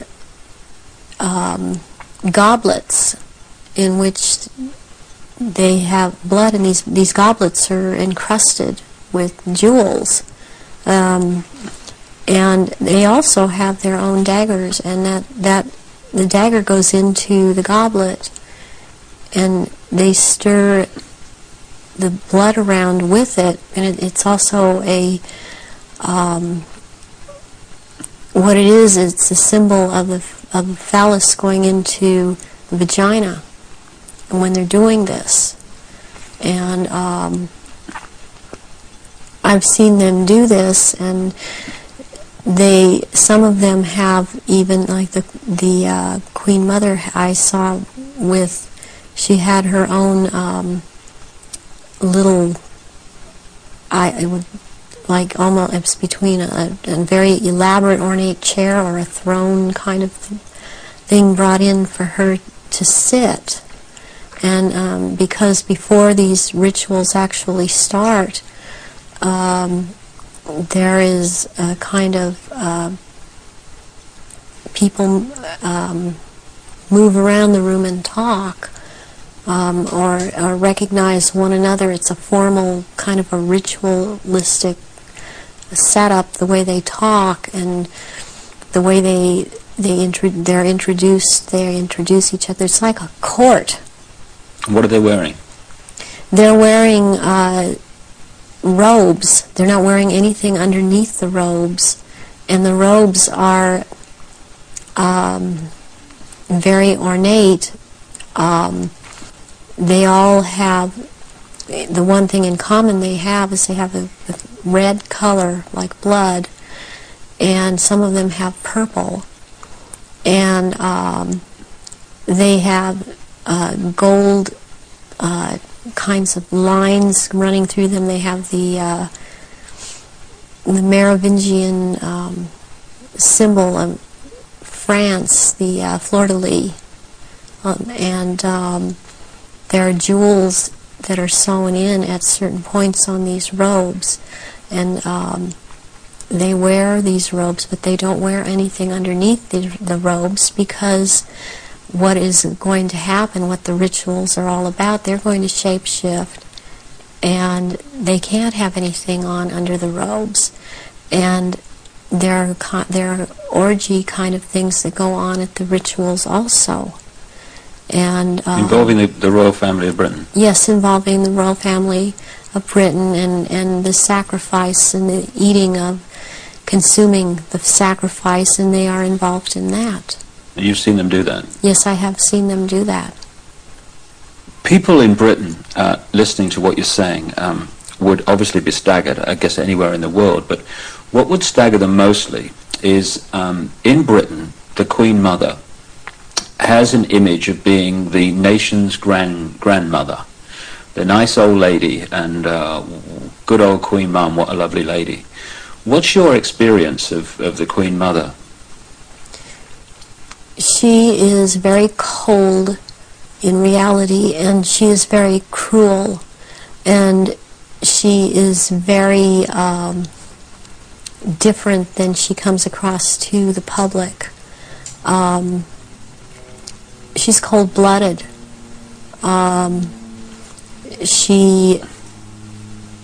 If she feels that you are someone beneath her, even in the Illuminati, that you're at her equal or your station is above her, she will not speak to you, she will not recognize you. She obviously, from what I see, enjoys consuming human flesh. It's sickening. The one person that she seems to be afraid of is Pindar. People would also look at the Queen Mother's elderly, frail stature and find it very difficult to see her taking part in rituals and doing anything, if you like, active. Do they go into a different state in terms of age and strength and all these other attributes when they actually shapeshift? Yes, the human body that they choose to occupy or take when it was young, it ages, but when they take the reptilian form, these reptilians live hundreds of years, and so they have to have taken more than one human body to live in.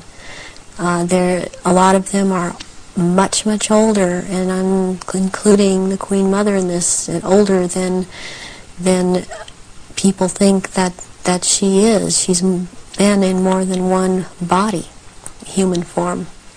And when the time comes, if it is time for her to go on, and it has been chosen that she still has, it's known that she still has life or years to go, again, she will be put into the body, the essence of her, and the reptilian form will go, or the essence of her will go into another body that is also has the ability to shapeshift into reptilian form. One of the pure reptilian human bloodlines. Yes. What happens when, take the Queen Mother as an example, what happens when they shapeshift? I mean, what do you see?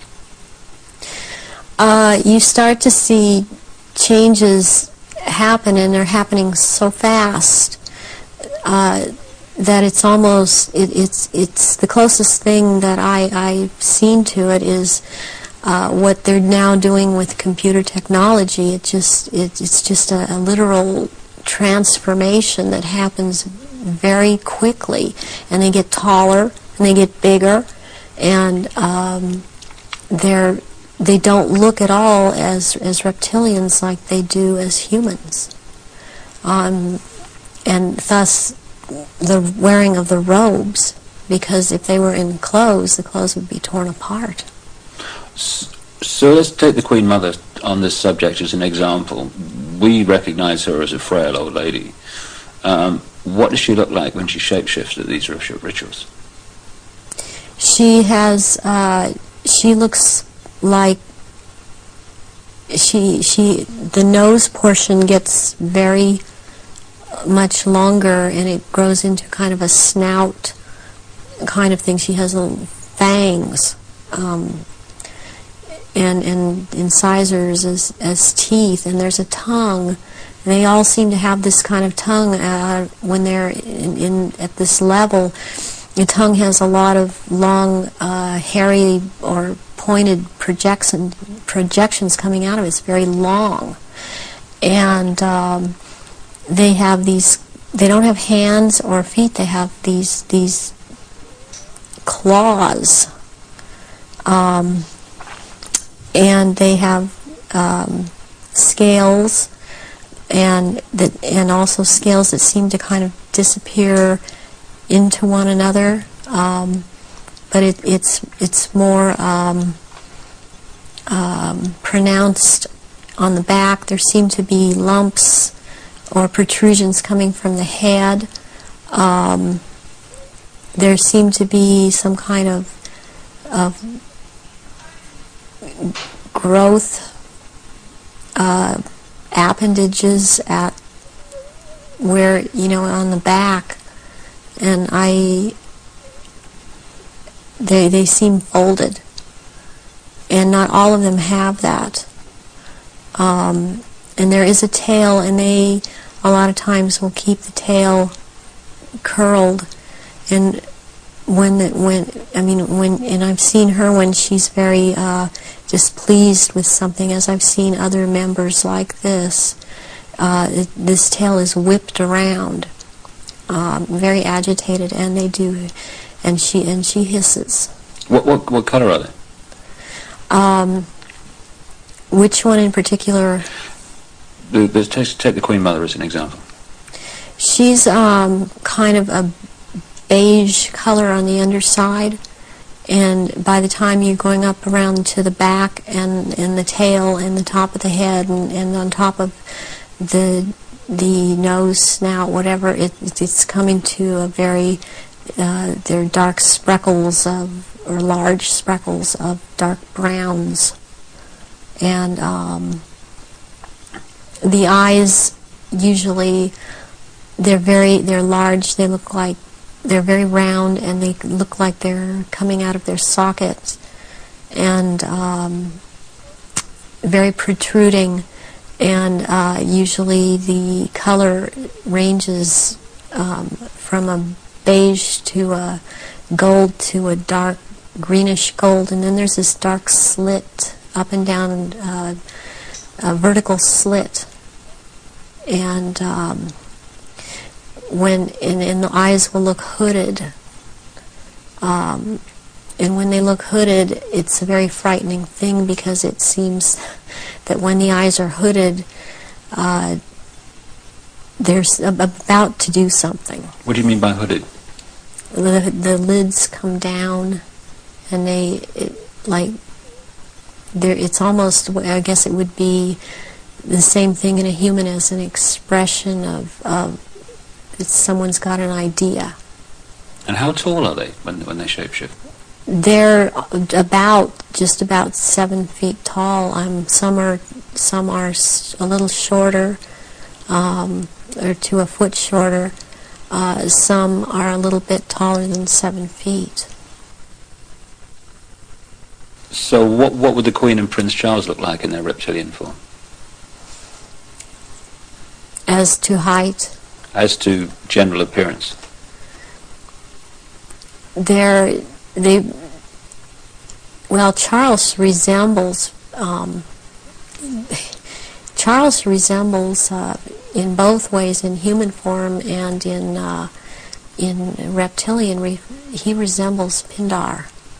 He's shorter, though, in reptilian form than Pindar, but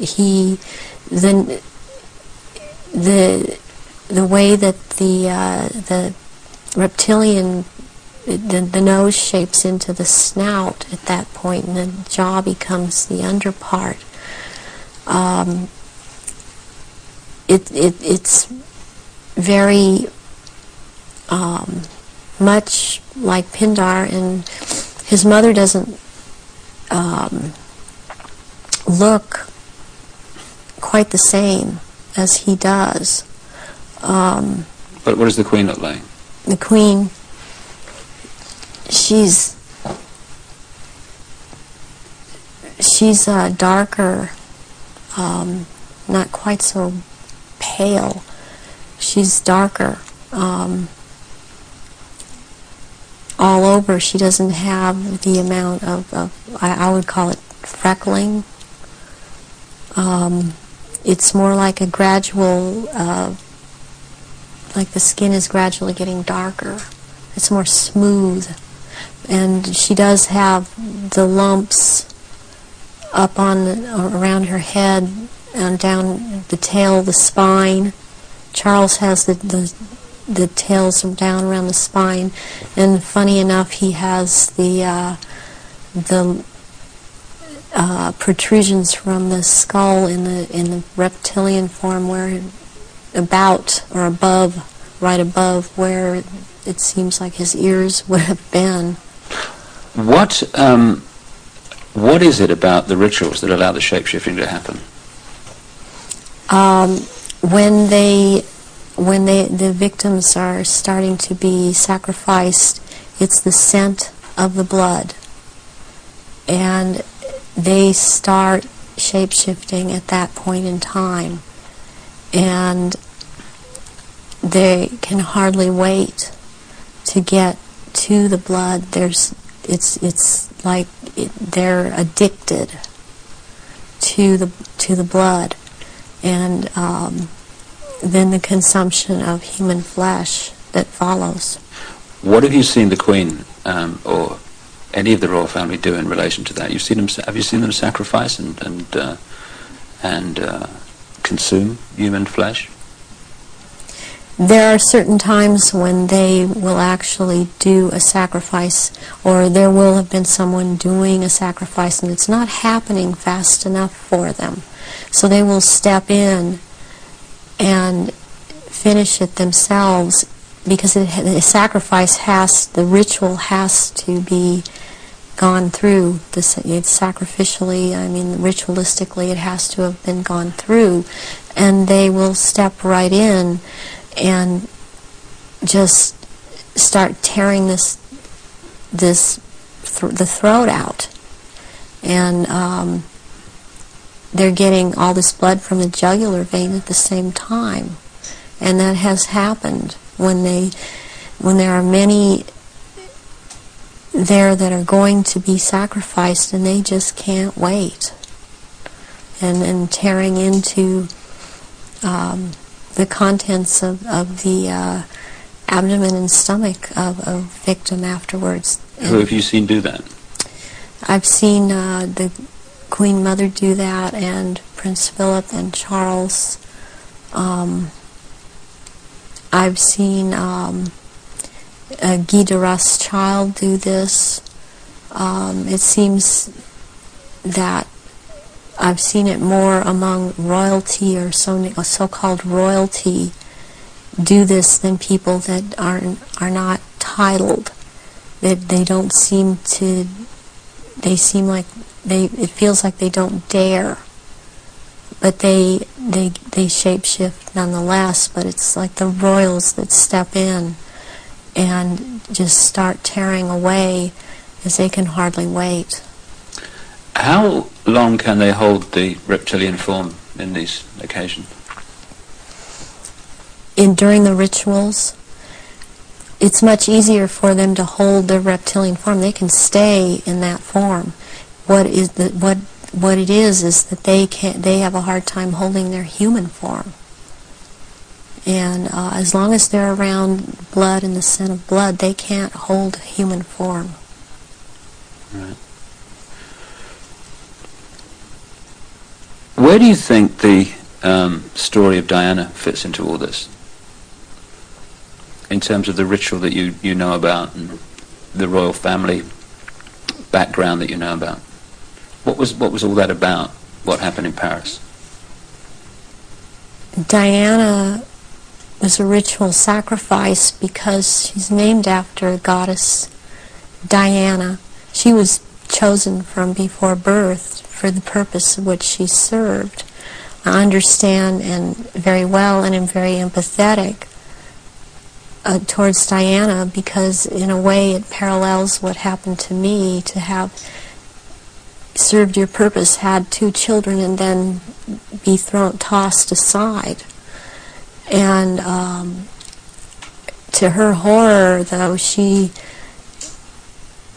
obviously never attending a ritual, she knew something was happening, and she knew what was going on, and could not be trusted to be at a ritual anyways. I don't think that Diana would have attended a ritual. I don't think that they could get her to cooperate in this because she actually saw for herself that this was going on after she married Charles. Was there any way, when Diana was married to Charles, without attending a blood ritual, that she could have seen him or one of the others become a reptile? They have a tendency when they're asleep to shapeshift, and they have to consciously hold their form, and when they're asleep they have a tendency to not hold human form and to shapeshift into reptilians, and there could be other things that happen. You know, I'm thinking about the times that Diana would have gone through a menstrual period. Well, that would have also really triggered some of these people in the royal family that are reptilian around her to want to shapeshift, or any woman, any human woman in that household that would be having a period, that scent of blood would tend to cause a momentary shapeshift. What was the whole, what appears to be a ceremony surrounding her assassination? What was that about? The rumors that she was pregnant, the Egyptian Dodi Fayed, and the place where it all happened, which is an ancient sacrificial site to the goddess Diana. How does all that fit together in the rituals that you know about? Okay, the crown aspect of the goddess is Hecate, and the day of Hecate is on August 13th. And what is very prevalent in this with the Illuminati and what they've done with the Druidism and other and Egypt, the Egyptian religions, is they like to mirror the numbers. And so as like, for example, with the goddess Isis, her number is 18. When you mirror it, it's 81, and that is the number of the sister of Isis, Nephthys. And Nephthys was considered the evil sister to Isis.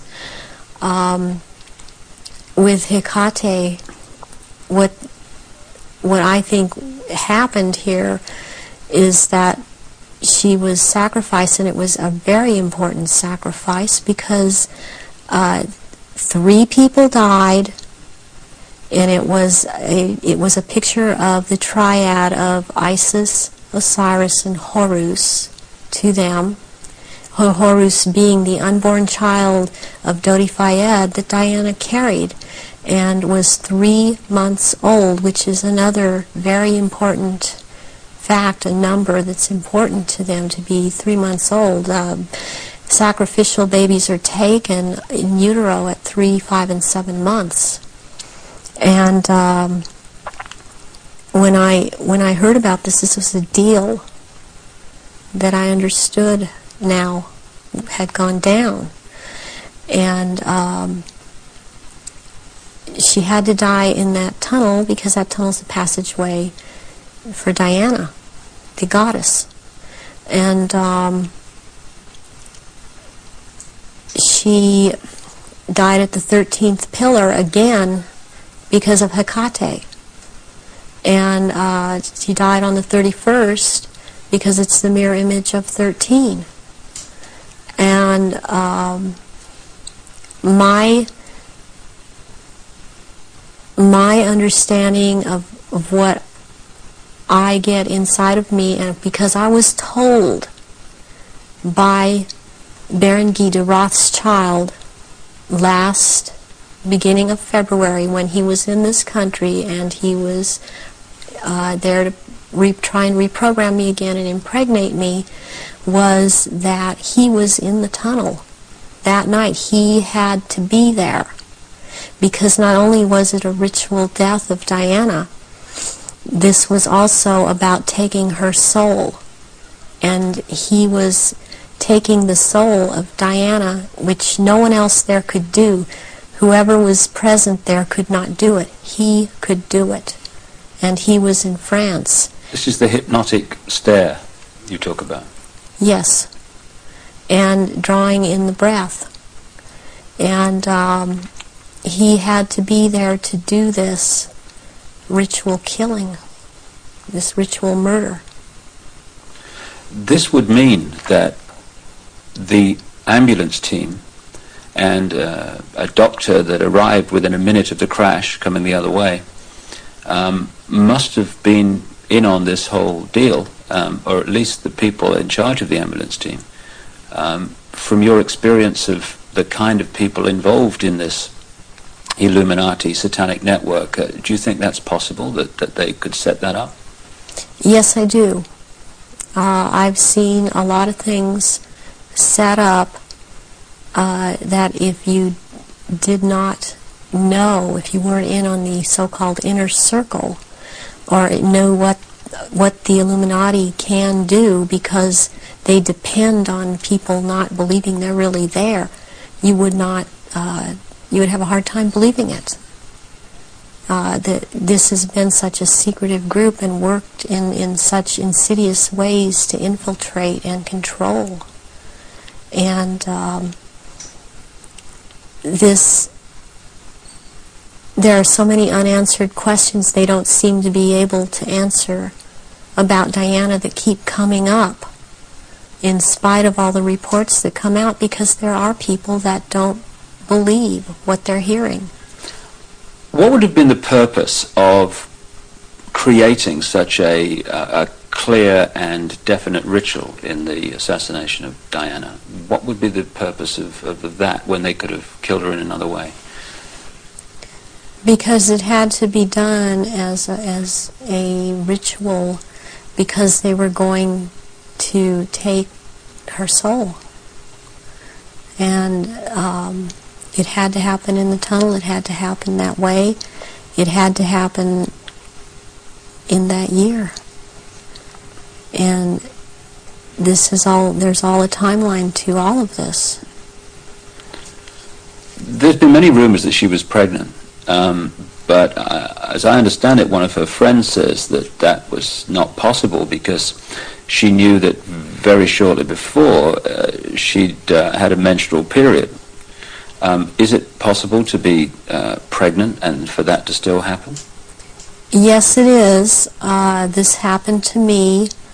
I was impregnated with one of my own fertilized egg that was fertilized by the sperm of Pindar, and he sent Guy de Rothschild to impregnate me in this manner, and I was impregnated in October of '94.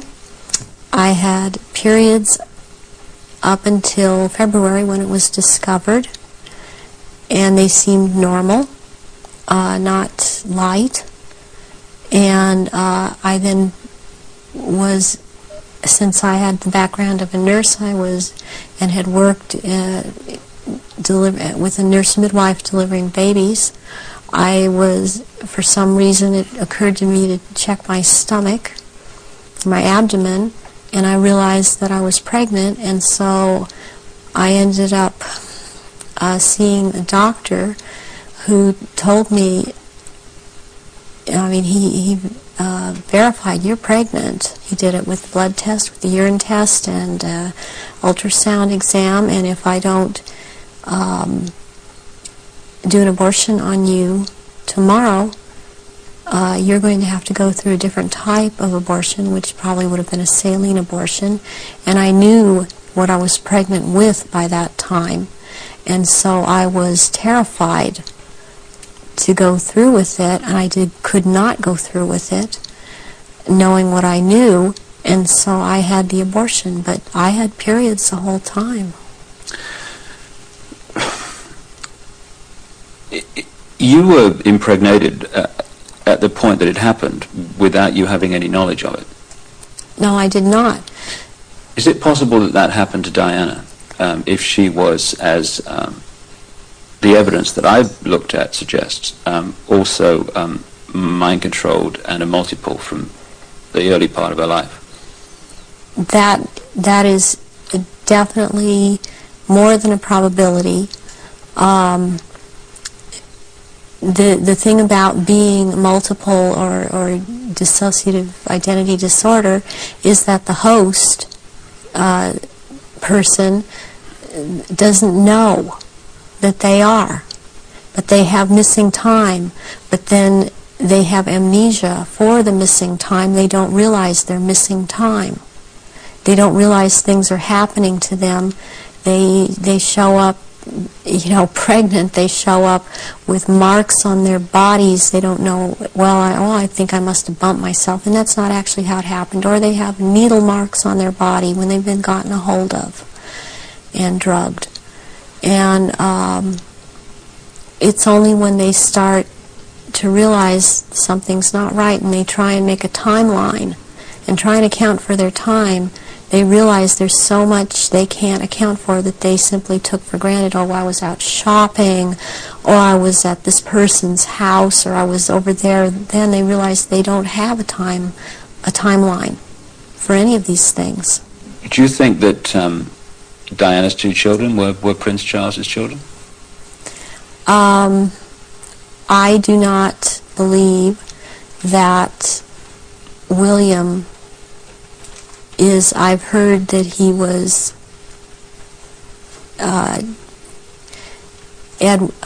Charles's son. I've heard about someone else, and I believe that it was neither. I believe that this child of Prince William is the son of Pindar, and she was impregnated and and she did not realize that. When you look at the ritual nature of all that, you've got Osiris, it would seem, symbolized by dirty fire. You've got Isis, symbolized by Diana. Presumably the baby, quite obviously, symbolizes Horus in Egyptian legend and ritual. Why create that in a tunnel in Paris at that time? What was it designed to do, to symbolize or whatever? It's to symbolize, it's part of symbolizing getting ready, getting the world ready to recognize the Horus that is about to come upon us in the year 2000, as the year 2000 is the age of Horus and Osiris reborn. And there's a sacrifice involved. And the sacrifice is the mother, and the sacrifice is this child. And yet it involves another child who yet lives by the same mother. And you're talking about William? Yes, I am talking about William.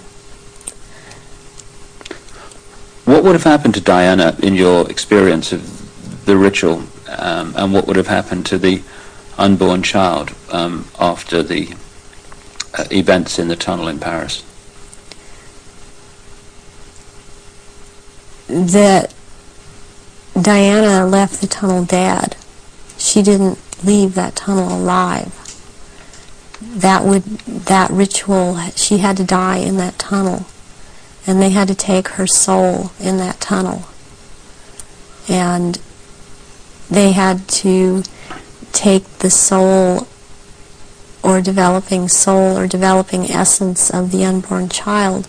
And in the hospital, it follows logically, according to what I know about what they do, that they would have taken the uterus and the fetus from Diana, that would have been taken, and as a ritual that would have been taken, and they would have removed other body parts.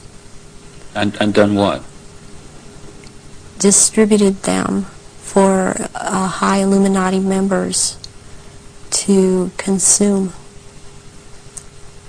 because this is a ritual sacrifice. Some strange things happened after that. Strange things happened all the way through it. But suddenly the decision was made that she would not be buried in the local church where she wanted to be buried, but on an island among the trees in a lake at Althorpe Park. And Earl Spencer, her brother, claims through a dream he was inspired to put 4 black swans on the lake. Therefore,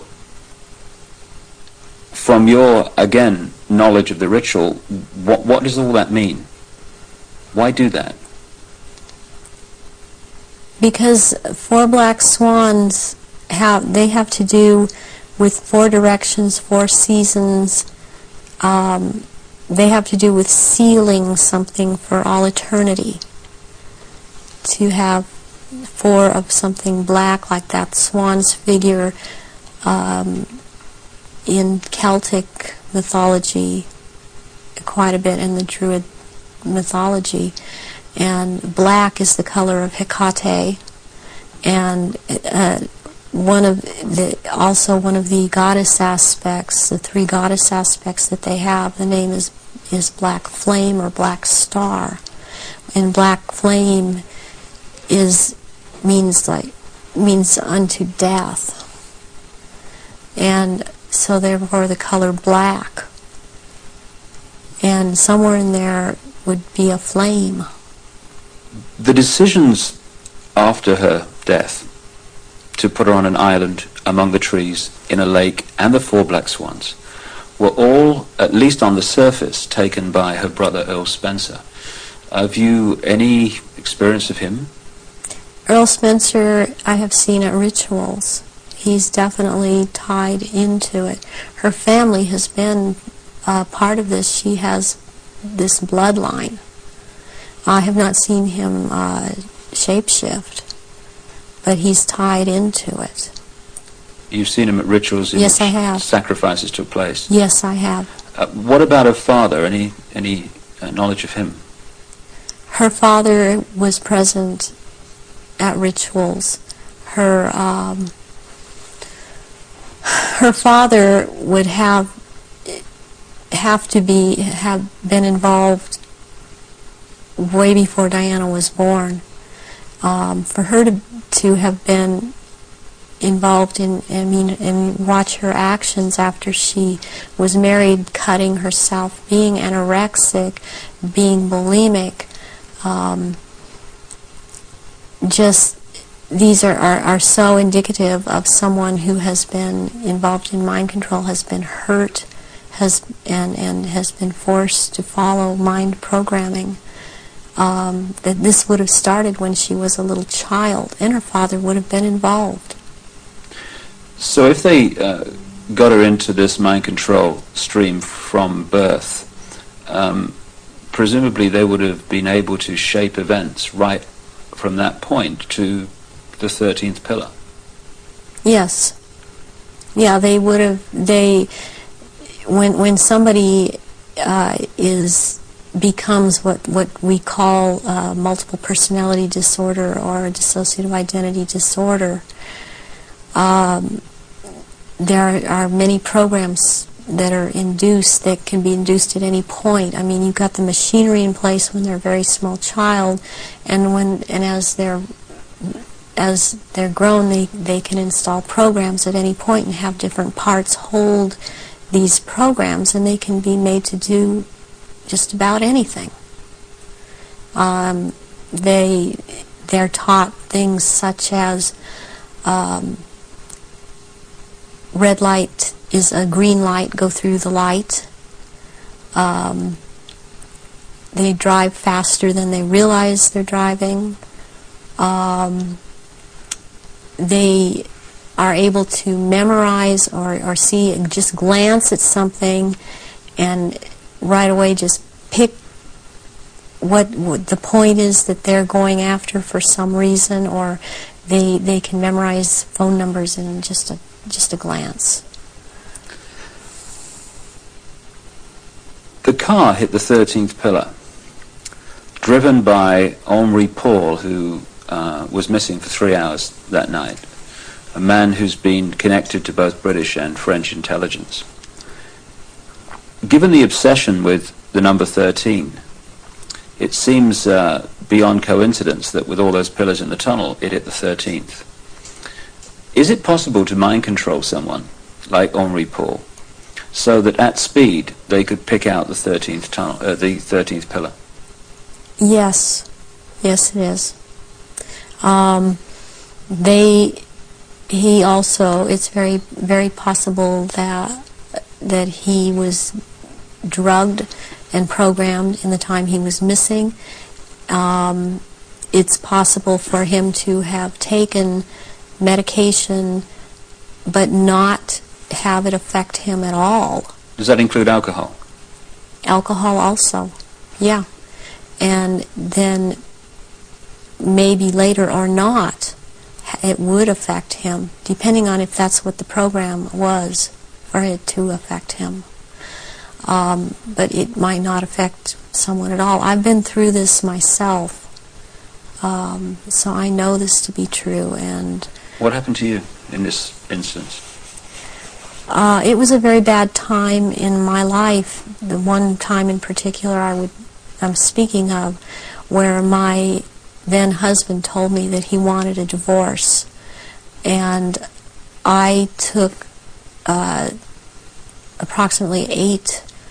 I don't remember what the dosage was, but 8 Xanax pills in front of him, and I drove from where I lived in Orange County to the Norwalk area and went to see my therapist, who was holding some groups in this area, and I did not feel the effects of the pills at all when I drove to see him. I did not feel the effects of the pills at all when I left there an hour and a half later. And I had no car accidents. I was not stopped. My driving skills were very good. And I've seen this happen with other people that have had the mind control programming and this DID, and you just swallow up medication and one part holds on to it and it does not affect the body. So if you're in a compartment that is not connected to taking the pills, you're not affected by it. But if you were put into that compartment that took the pills, if you like, you would be affected by them. Yes, and you can also have, what they can do with you is have a whole bunch of alters or parts lined up that, okay, you will be out from this point to this point, and then this next part, will be out at from this point to this point. They can keep going like that. It can be a very complicated, long thing, but they can line them up that way.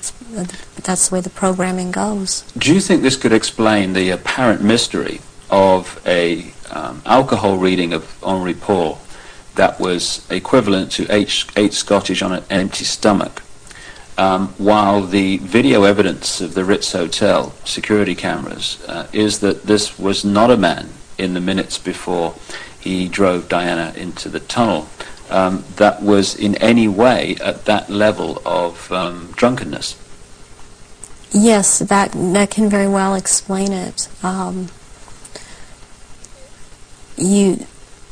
With this kind of mind control programming that they do, once you go into that mode that they want you in, you can be hurt and in a lot of pain, or you can be drugged to the gills, or have drunk too much, and you appear to be in no pain at all, appear to be perfectly with it. and you don't feel it. You feel all right. People would find it difficult, just coming from their own experience and observation, that someone could drive a car into a tunnel at considerable speed and pick out among 30-odd the 13th pillar. How is that possible to program someone to do that?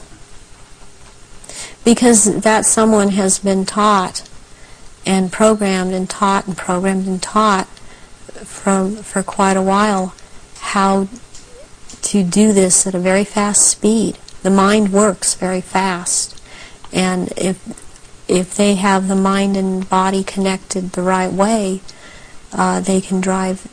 This person would have been able to drive into the 13th pillar at a fast speed. Would that have been happening on a conscious level, or would the subconscious have been pulling the strings? This would be on a subconscious level, and the person would not be aware themselves of what they were doing. In those crucial minutes before Henri Paul got in the car and drove away, would someone have had to have given him the trigger to access and activate the programming then? Or could he have been in some way pre-programmed to be triggered at that time? And if so, what would that be?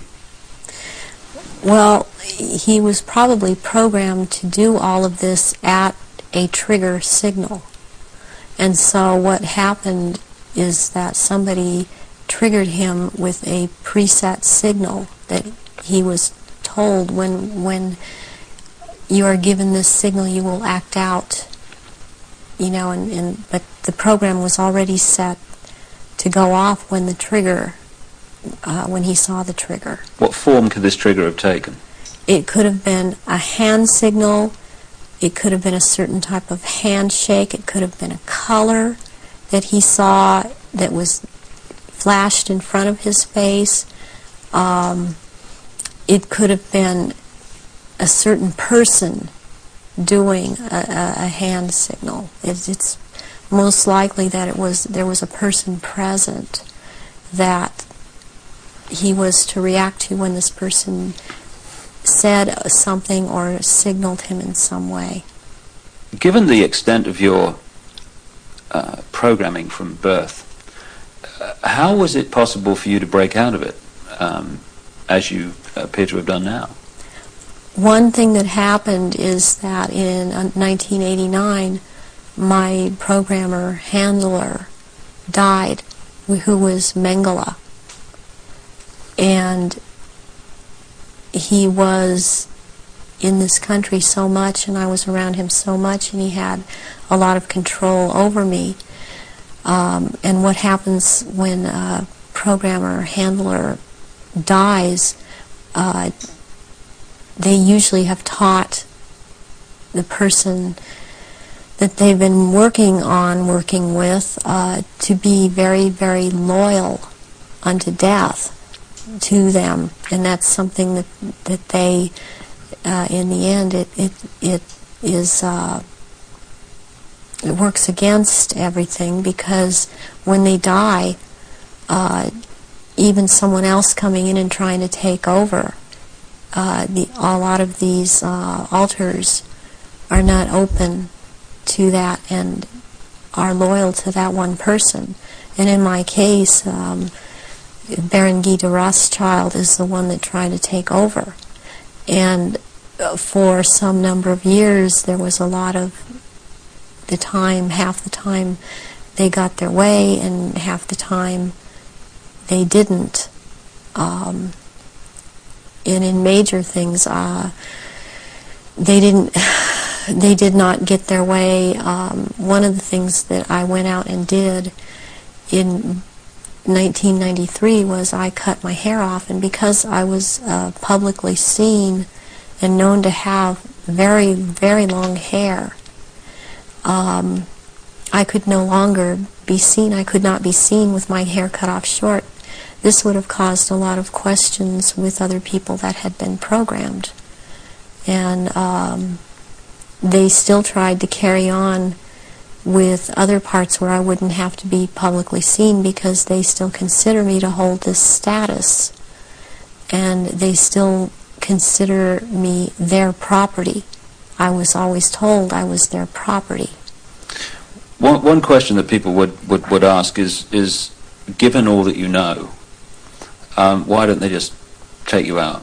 They still have plans for me, and this was told to me just a few days ago by someone else who has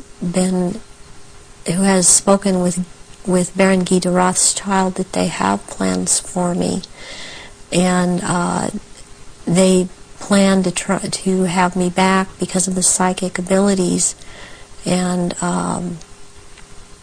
that is not going to happen. In the little bit of tape we've got left, could we just turn the subject to the jury you've got to your left there? What is that? Was that part of the rituals that you were involved in? The first one, this is a child's ring. It is a 14-karat gold white, or 14-karat white gold ring with a diamond in the middle of a hexagram, or a hexagonal shape, and it looks like a hexagon if you were able to look closely at the diamond. This was returned to me by my ex-husband, who told me, well, this was in your daughter's clothes. And this was a message to me, and it was a trigger to me for him to do this. Very well, any high-ranking survivors that I have talked to that know of this ring know that it's from Mothers of Darkness. And it would be very unusual. I mean, I don't know of anyone else that has a ring like this in their possession at this point in time. And what's the necklace? The necklace here is made out of copper, and it's very Egyptian, and it was given to me when I turned 19, and that's an important age because you really start at the position I was at, having these psychic powers in full effect and being allowed to do this in full effect during rituals, and this was worn during certain rituals. Why copper, and why have it at all? Copper is a transmitter. Copper has always been used in the occult. It has a specific meaning. The meaning it has is because I had a triad of altars that were very active in a lot of rituals, and the triad was Isis, Osiris, and Horus. And Isis was the part that drew down the moon, and Osiris performed the rituals, and Horus was what was born of performing those rituals. Just in the literally 3 minutes we got left, 3 or 4 minutes, I know it's difficult, but I want people to understand the nature of what's going on to so many people today. What sort of things were done to you as part of your traumatization as a child and later?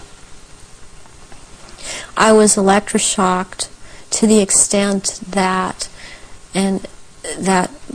my parents were told when I was in first grade that my IQ was 70 and that I was retarded, and they said I would be retarded. I always had trouble in school when I was in school because I missed so much school. My school records are missing. They've just disappeared. I have medical records that are missing. My birth certificate appears to have been tampered with. I have had my eyelids taped open, and so I couldn't shut my eyes. I have been electroshocked. I've been put into a narcoleptic sleep and had earphones placed over my ears and had messages repeated and repeated for days. I've had drugs injected into my body so that my nerves were just like on fire, and then they would just touch me. Since I wasn't allowed to have marks on my body, they couldn't use a cattle prod on me, but they do use cattle prods on people in torturing them, and they do use electrical stimulation to the genitals and also on the teeth.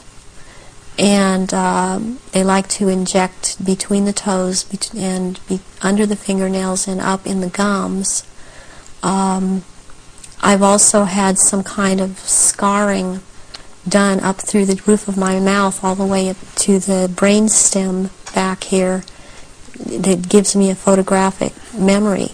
And I have calcium blocks around the pineal gland that seem to be perfectly spaced and even, and it's very, very curious. The doctors can't seem to come up with a reason for that.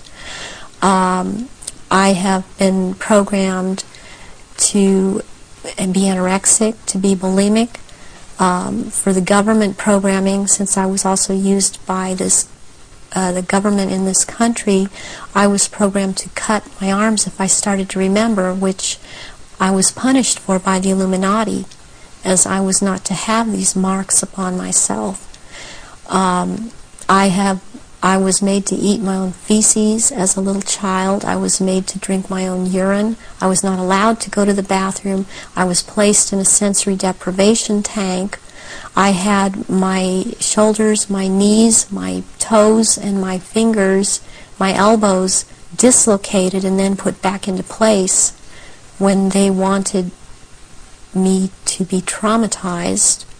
I've repeatedly had phone calls of tones coming over my phone, and tones that you can't make by pressing telephone buttons, tones that sound like sonar sounds from a submarine, tones that sound like they were made by some type of instrument.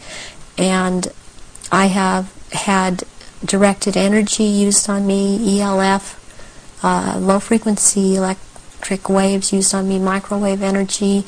And this in turn has created two different, would hear one tone in one ear, one tone in a different tone in the other ear. It creates a third tone. They're called tritones. They change the electrical activity of your brain waves and to put you in the state they want you in. I have been programmed to run through red light, thinking it's green.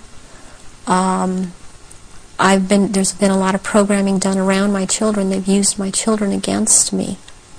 And it's a very painful subject with me to know that this is happening to my children. The same thing that's happened to me. It's hard. It's easier. I don't know if I can make people understand this. It's easier for me to have, okay, I can handle that I went through this. And what I want most is to expose these people because of what they're doing to children all over. But they're doing it to my children too.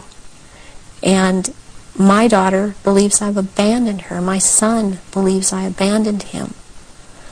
And they don't have hope when they're children. They don't have hope when their mother's taken away from them and they're told that their mother just left them. So this is a cycle that goes on with thousands and thousands of survivors, not just myself. And this is how they perpetuate it if there is a parent that's protective that believes and has found out this is happening.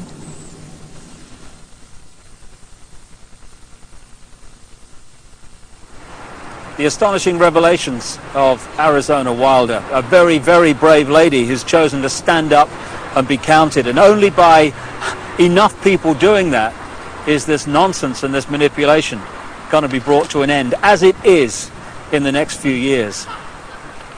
Well, we've come to the end of our little tour of the centre of global control, and we're here now outside the Houses of Parliament in London, the so-called mother of parliaments, because of course it has provided the blueprint for so many other so-called democracies all around the world. When in fact it's just another vehicle for the one-party state that is relentlessly turning out legislation advancing this global centralization agenda. Not a place of democracy at all, a place for legislating the agenda into reality. Well, you've heard the information and possibly read it in The Biggest Secret at greater length also. The question is, what are we going to do about it? that's entirely up to you as an individual and me as an individual. As someone once said, what you think of me is none of my business, and it's not. This is just information, make of it what you will. But what we make of it and what we decide to do in the light of this knowledge will decide the kind of world that we and our children are going to live in the next few years and beyond.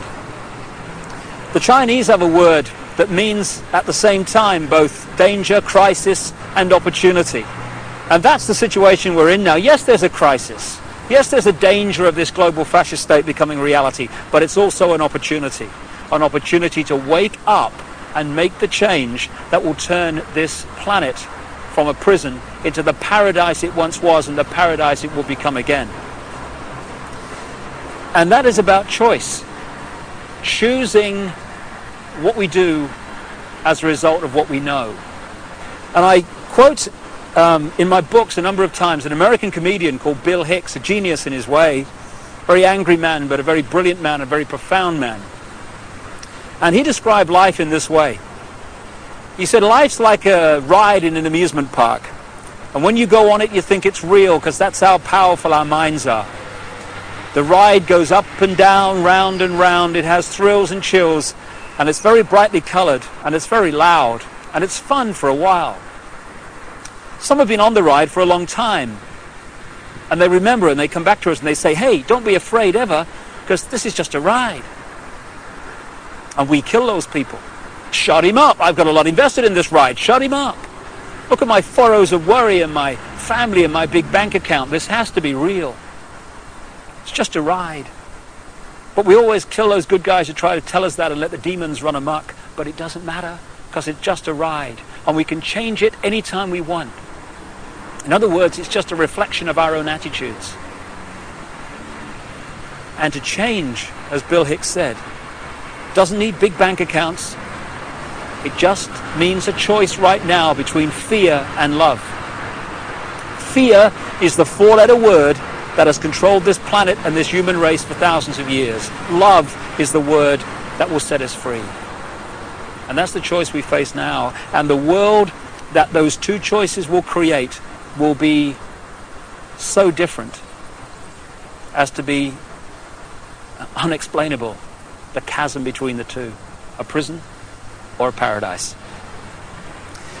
I just want to say one other thing before we finish this video. I don't want to demonize the reptilian race, because it's just a genetic stream in the great forever. I'm talking about a small number of this reptilian race that is behind this manipulation, not the race in general. And indeed, many of the reptilian stream, both in physical bodies and in other dimensions, are working now to help humanity win their freedom, win our freedom back. And I'd like to thank once again also Arizona Wilder for having the guts to stand up and speak her truth. And if enough people do that, then this house of cards, because that's all it is in the end, is going to fall. And I'd like to thank also my friend Brian Desborough for helping Arizona and for his own commitment to truth.